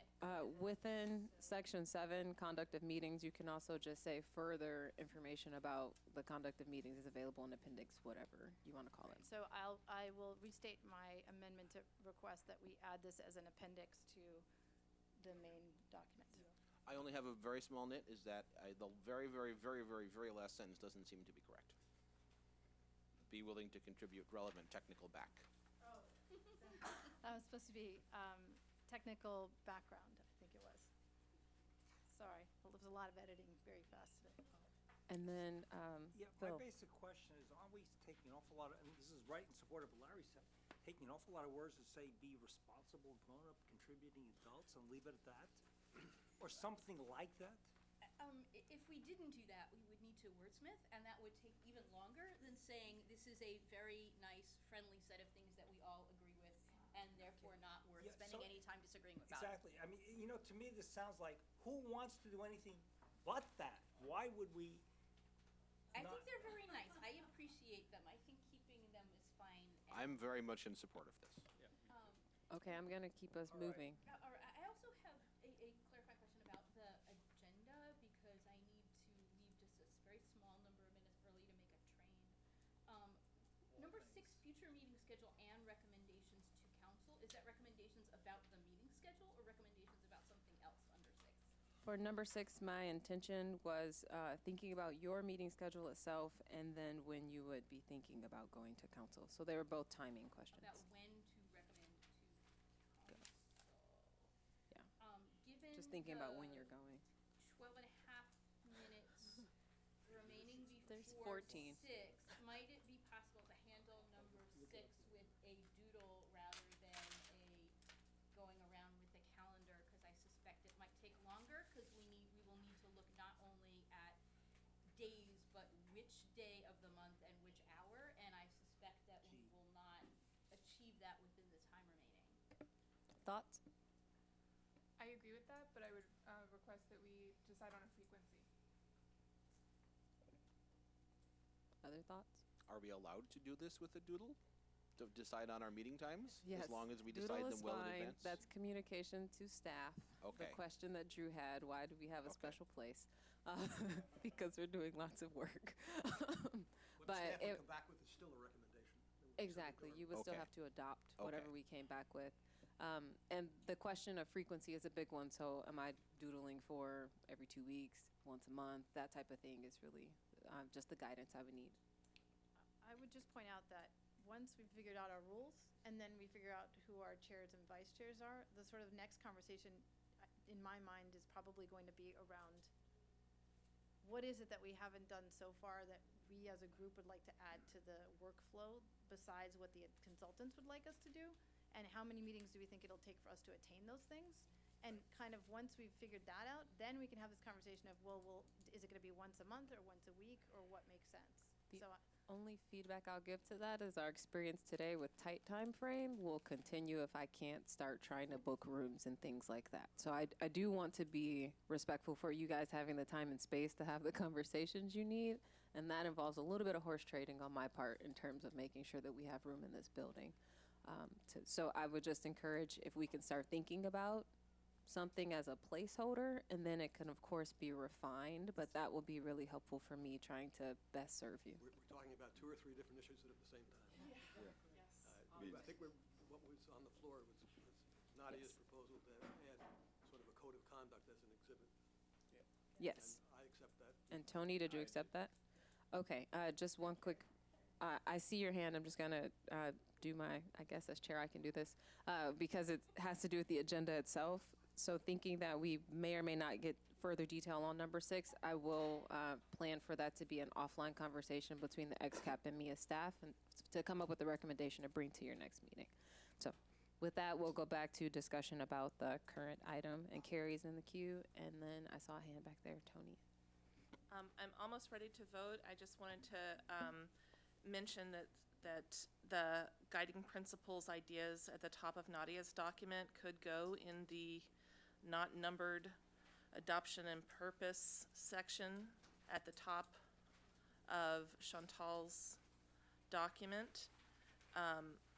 The rationale, as I understand it, behind that proposal was to make it very clear to the community what we're doing, and that they are indeed involved and welcomed. So I don't know, I'm kind of asking Nadia, is that something that you'd like to add to that section, or? Sure, I would be comfortable with that. So I guess the question is, Larry and Tony, the proposal will be to take the 4 things of guiding principles, so strive towards a shared stakeholder vision to provide a basis for decisions, demonstrate a comprehensive understanding of context, foster continuing communication and collaboration to achieve consensus, and exercise flexibility and creativity to shape effective transportation solutions while preserving and enhancing community and natural environments. And that would be 4 bullet points to add under adoption and purpose.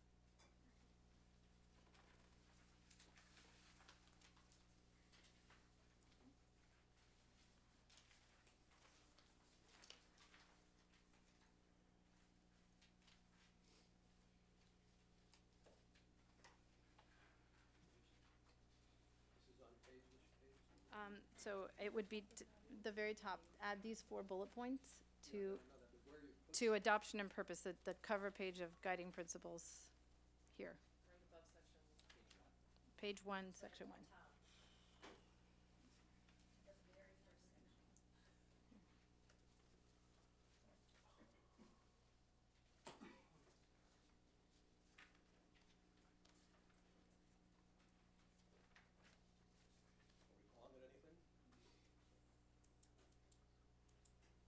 I think the request is to bullet point it underneath what's there right now. Is that the intention? Yep.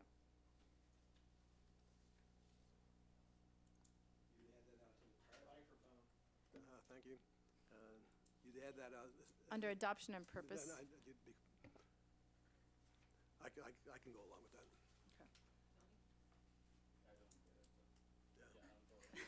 that. Press your mic. Yes, I do.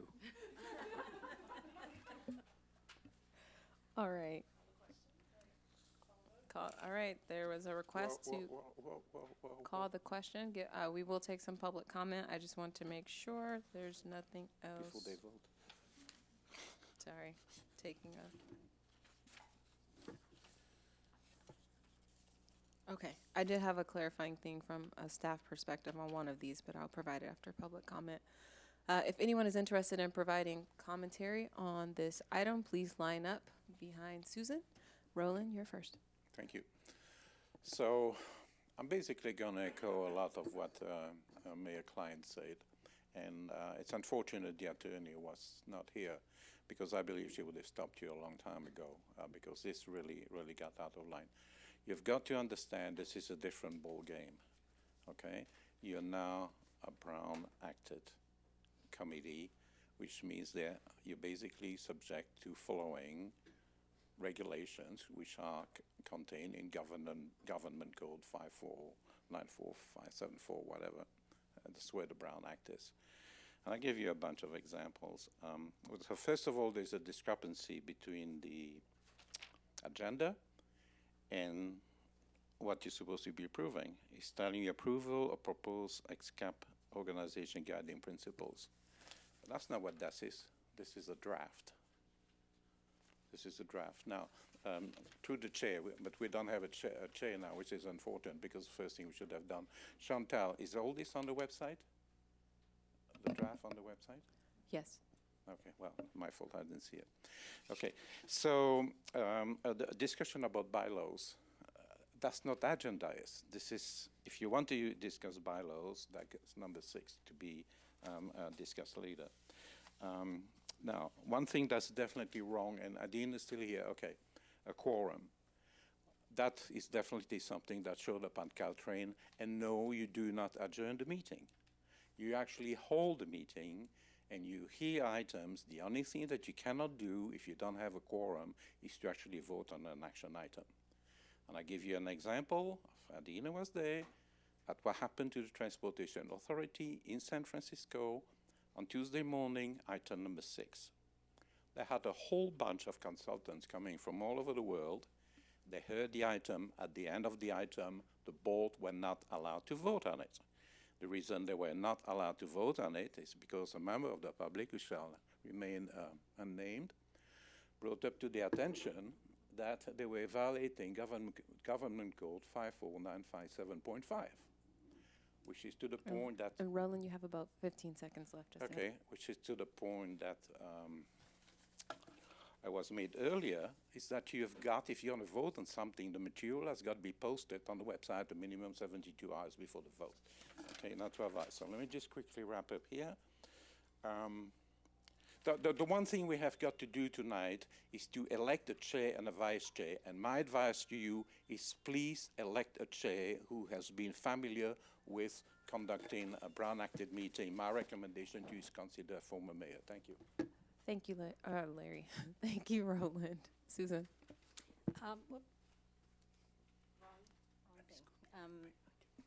Just a quick comment with respect to Nadia's guiding principles, which I really liked, by the way, and think it makes a nice sort of supplement to the more formal structure.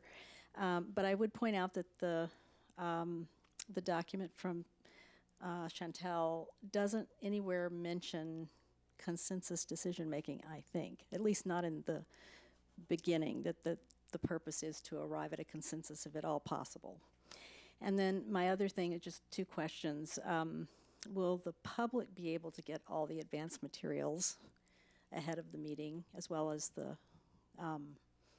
XCAP? Because it's really hard to follow if you're really interested in understanding it and participating intelligently and helpfully. You know, you need to see what's there. And then the other thing is there was this discussion about sending out emails, comments from the public that go by email or something to XCAP. If they're circulated only electronically, then other members of the public can't see them. So, and I think it might be helpful. Thank you, Susan. Anyone else? Okay, so I wanted to clarify one thing, just because if you're referring only to the printout from Larry, it may be possible to have overlooked. The first bullet point on his, it says guiding principles. It says we should add a statement that the committee consists of 14 members, and if any vacancies occur, they shall be filled by the city manager, subject to council approval, provided, however, that any vacancy occurring on or after March 1st, 2020 shall not be filled. So I wanted to clarify that because Larry's intention was to align it with the current membership selection practice. So that language would read in the edited version that the committee consists of 14 members, and if any vacancies occur, they should be filled by the city manager. And so it would just end the rest of that statement. So I wanted to clarify that so that if anyone walked away with just this document, knowing that these are edits, that they'd have that clarification. And I think that is all. I will clarify too, on the 72 hours, this is just my small plea from staff, since I am chairing this meeting. The way that it's written in your draft guidelines is that the agendas will follow the Brown Act. And then this one says that the materials will be available to you 72 hours. So you could have a timeline that doesn't necessarily match there. If it's a special meeting, the agendas only require 24 hours, but you're saying your materials will come 72 hours ahead. So I'm just encouraging you guys to think about that as a possibility. And then, yeah, we make every intention, but if your meetings are weekly, we will definitely have a hard time to get you everything you need. So just a heads up. Okay, so the question has been called with all the amendments that have been summarized. So with that, we'll call the vote.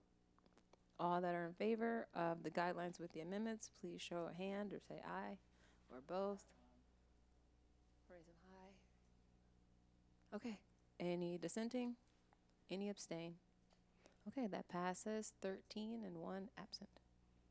Okay, so we're gonna go from that to item number 5, which is consideration of approval of the election of a chair and co-chair. My first question is, do you want to do this today in the 3 to 4 minutes remaining, or do you want to put this on your next agenda? I think we should do it. We got 13 people here for this reason. Excellent. Alrighty, so then are there any And I'm gonna nominations? take one further train second. Thank you. Are there any nominations for chairperson?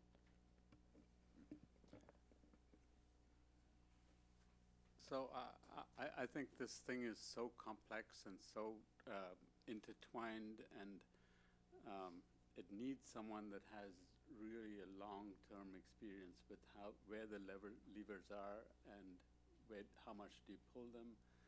And in order to get to a creative place that Nadia has sort of suggested, we need someone with a lot of experience. And so I would recommend that we consider Larry Klein as chair. Second. Larry, do you accept the nomination? Are there any other I'm sorry? Okay. I have a clarifying question. Yes. Do we elect the vice chair separately? We're gonna One or the do the chair, and then the chair, whomever that person is, can actually take over for me leading the meeting, and then we can pick the vice chair. Are there any other nominations for chairperson in Young? Yeah, I'd like to nominate Nadia. Second? Or, yes, is there a second? I'll second the nomination of Nadia, with somebody who has incredible depth of knowledge and background in this area. Nadia, do you accept the nomination? I do, and thank you. Are there any other nominations? Okay, now this is something I actually don't know. Do we vote on? This is a question for Carrie and Larry. How do we actually do this motion?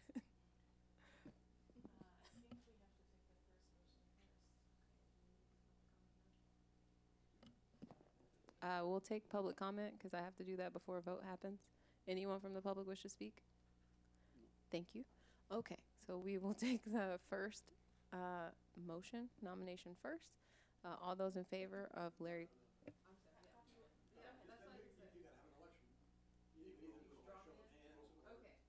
That. Thank you. This is why someone else is going to chair the meeting, not me. There has been a request for pieces of paper, so if you can all take a piece of scrap paper, jot down either Larry Klein or Nadia Nyack as your choice for chair of the XCAP. And put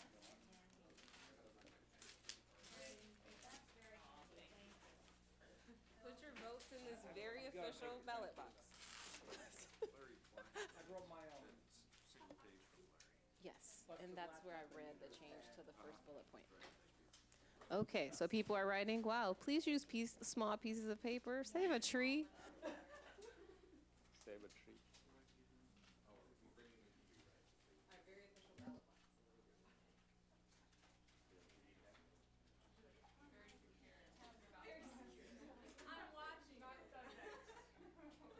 No Russian hacking allowed. I assume none of you are stage magicians. Exactly.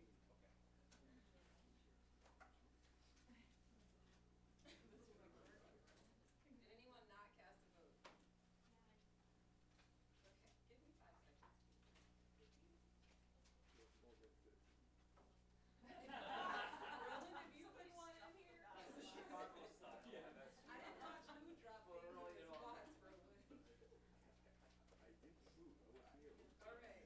There are 13 people, so it's good, yeah. 17. You want to check the math, don't worry.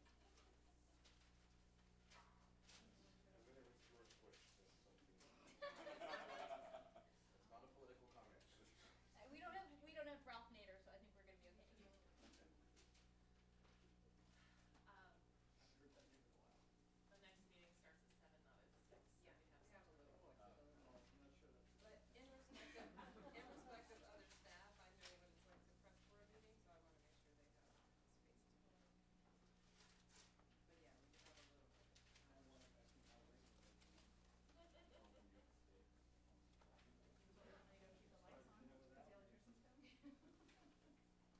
are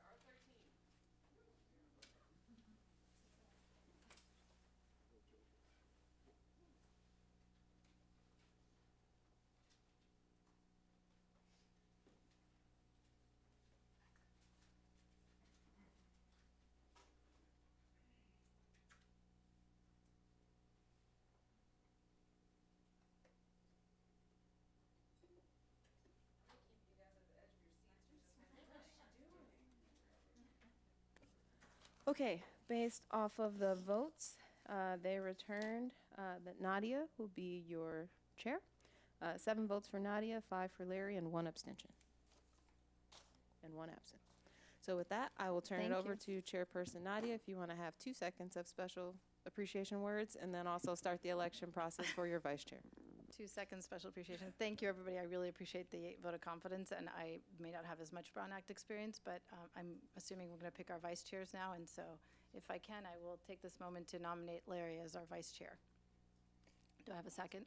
I'll second it. Be careful what you wish for. I would prefer, can I Speak. I would prefer that it's a co-chair, and the reason why is that we have a lot of substance issues that Nadia is really familiar with, and the process issues are what Larry is really familiar with, and I think the 2 combination of co-chairs would be really good for us, I think. Can somebody explain to me procedurally what the difference between a vice chair and a co-chair is, and like how that is functionally different? Madam Chair? In short, it would just be in the case of a chairperson and a co-chair, they can sort of share facilitation of the meeting if they wanted to. In the case of a chair and a vice chair, the vice chair fills in when the chairperson is unable to preside over a meeting. That's sort of, in effect, the biggest difference. In both cases, they are working together with staff on the agendas, et cetera.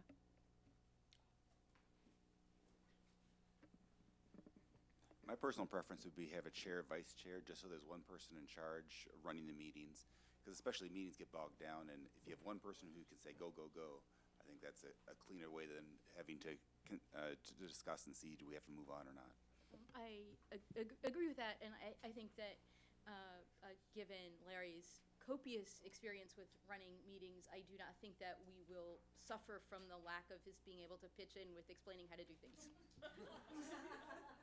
I'm not sure we get a choice. We had some discussion about this earlier. No, seriously, as to whether the council directed us to pick a chair and a vice chair or a chair and a co-chair. So we may have opinions, but I'm not sure we get to pick.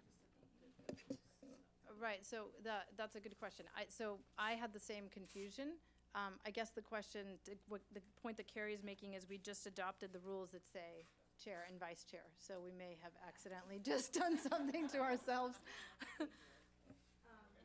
But I mean, I guess, why don't we do show of hands? Who prefers chair, vice chair? And chair, vice chair? Okay, I see 1, 2, 3, 4, 5, 6, 7, 8. And so that is a majority, so I think we have chair and vice chair. Is that fair?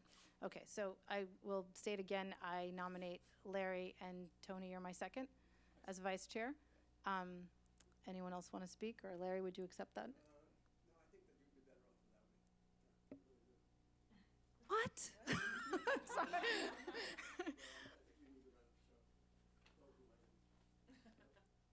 Okay, devastating.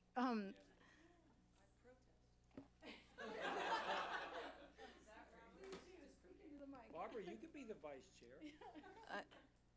I have a day job. Larry, I'd like you to reconsider.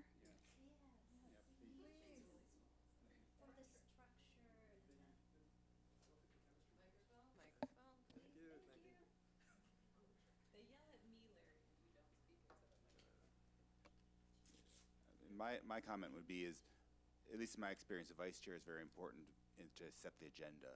And sometimes the chair doesn't know what's higher priority, and it's always good to have someone to bounce off ideas and what do you think is a higher priority. And so I think the vice chair is very important to have someone who's seasoned. Keith, I don't think anybody's questioning. I think Larry is saying, and I have to respect, he said, knowing who he is, he's not sure that would work out. And we have to respect that also. I mean, and give him the credit for admitting this. In fact, he deserves respect for that. Thank you, Phil. Not complaining. My point is, I just wanted Larry to know that we thought it'd be valuable for him to be vice chair. Yes, thank you. Well, do we have any other nominations for vice chairs then? Well, I would like to. oh. Sorry, you go first. I nominate Dave Shen. I second the motion. Second the nomination. Do you want to speak to your nomination? Or Dave, do you want to respond? I don't know. I didn't expect this. Give me a second. Well, I'll ask you, if I may, if you have some idea of the commitments that are involved, and can you address those commitments successfully or not?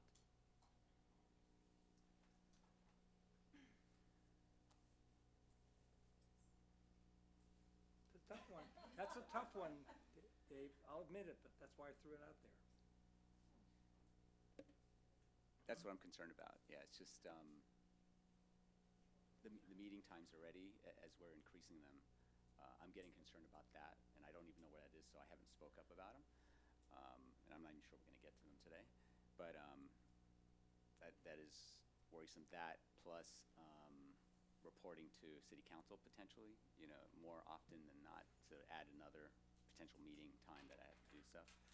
So yeah, I'm not sure, and I'm really concerned about it because I have done other things that have had lots of time commitment, more so than actually this even, and I've suffered for them. Let me put it that way. I wanted to point out that one thing we didn't do for the chair, maybe we should consider doing for the vice chair, is to have the nominator speak to why, and maybe the nominee have a chance to speak. It would have been great to hear from both of you. However, given that we have had some unpredictability in the vice chair role, I would propose that perhaps the chair could postpone this until our next meeting and have a chance to discuss, with staff or potential nominees or whatever would be allowable within the Brown Act, so that we can have, I'm afraid we may get mired down if we try and settle this tonight. And I know we wanted to also have some discussions about timing while we're all here. I would second that because we are past our scheduled meeting time. This makes the meeting a little bit less inclusive because we've now lost somebody. I think that's fine. So we will then continue this item on to the next meeting. Yeah, so the next meeting will be October 16th, and that means, do we want to then move on to item number 6 for the future meeting schedule and recommendations to council? I think people were thinking for me to try to coordinate that offline. Okay. And narrow it, but if there's any guidance you wanted to provide me, I'm open to that. Yeah, so I was going to ask, I'm fine with the next meeting on October 16th and the 30th. I have a question about the October 7th citywide meeting and wanted to see if there's, November 7th citywide meeting, and was wondering if there's anybody else that, my feeling is that because the XCAP has sort of just newly been empowered, that we might have discussions about potentially revisiting alternatives later down the road that were eliminated, and we may want to go back to council and ask them if we want to look at those, and therefore that might mean that city council may look at adding different alternatives. And it would seem to me that if we're going to have the expense and time of a community meeting, that we might want to wait until we've been able as a group to discuss that, to then figure out whether this date makes sense or not. In other words, we should probably have a community meeting, but I'm not sure it needs to be so soon while we're still figuring out what we're doing and kind of what we think should be going forward. And I'd love to hear what people think. I just had a little bit of context that might be helpful. The last time we had a citywide community meeting was in March this year, so it has been some time past and a lot of information that has become available since then. So our thought, also being aware that the XCAP was shifting in focus a little bit, was that the November meeting is still a good opportunity to bring people up to speed as we're thinking about these community conversations, only because then you have a lot of dead time technically in December and January, so your next opportunity to really get to the community at large is probably not until February. And so you may have, it's just a lot that has happened already, and so it's a good time to update the community, knowing we probably would need to do another one. So that was kind of some of what we have been thinking about. Can you remind me what alternatives besides the South Palo Alto Tunnel are new that the community hasn't seen since March?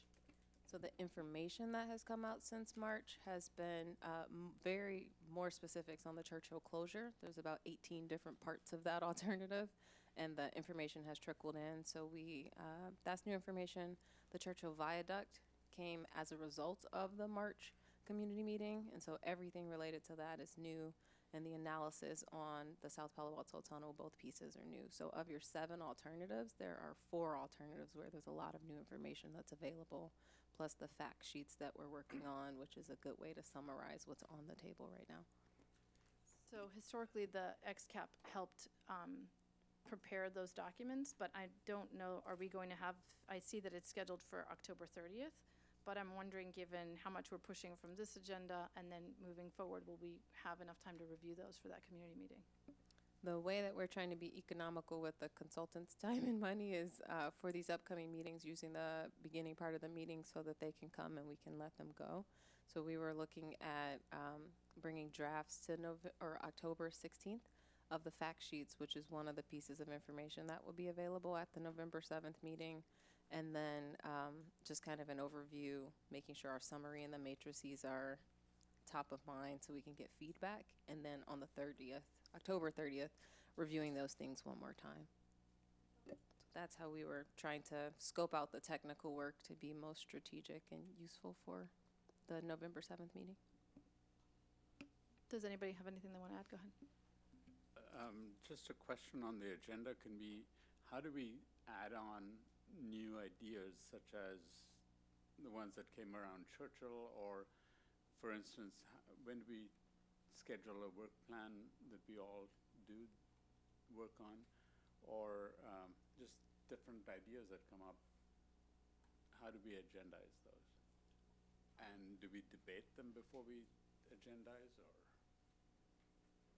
I think through the rules that we just added, the idea would be that it goes through me. So as long as, and unless there's a big debate about, oh, we shouldn't add something to the agenda, I think I'm open and amenable. I think when we have the conversation about the future meeting schedule and the work plan, which if I understand Chantal correctly, that'll be happening at the October 16th meeting where you'll present us with the work plan, then we could probably look at adding a piece of the conversation in there about looking at different ideas and when it would make sense. Okay. That's what I at least imagined. Does anyone else have any thoughts on that or want to add about the dates? I have a small thing, sorry. Also a reminder that the design workshop was postponed to no date certain right now. And so to your question of being able to really iterate and have some discussion, that can be a potential opportunity because that date is not yet set. Yeah, I agree that we need time on the agenda in general for new idea discussion, and I would encourage us to come up with a way to have that discussion that's time-bound, lets us all have our piece, say it, and then if we all think it's a bad idea, either move on or dig in. Right. And that, I assume, we can put on the agenda for a future meeting. And then one other thing which I've forgotten.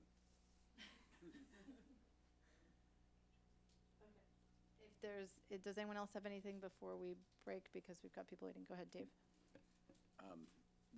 Were you suggesting that we actually don't postpone the November 7th meeting then? That was my thought, but I'd like to hear discussion. But since we're running out of time, I guess maybe we can, why don't we agendize the conversation about the November 7th citywide meeting for the next meeting? And people can think about whether it makes sense. Hopefully, by then we'll have the work plan presented to us also by the city, and that might help. I'll just add that we can't have it any later than a few days before Thanksgiving. Yeah, Tony. I was hoping that we could sort of download each of our set in jello kind of views on where this alignment is so that we can debate a substantive idea that comes out from everyone. And I think that's the way to build consensus, that we discuss where we are on this issue. So I think taking Megan's checklist or the color code needs to get finer grained, putting numbers and finding out where we all stand on these alignments. So I think also for future agendas, we need to have, like I said, both time to discuss other ideas, but then additionally, we have an ongoing pending item of coming back to discuss the criteria and what the XCAP thinks of the criteria, which I think is really what Megan's color-coded thing is. So I guess the note for Chantal is that needs to come back, but I don't know, based on, again, how full the next two agendas are probably going to be when we have room for that, but I think that should definitely be included. Anything else? Yeah, Megan. I just wanted to say I'm in favor of Greg's idea of having like an open discussion time, constantly agendized. Yes, I think that makes sense.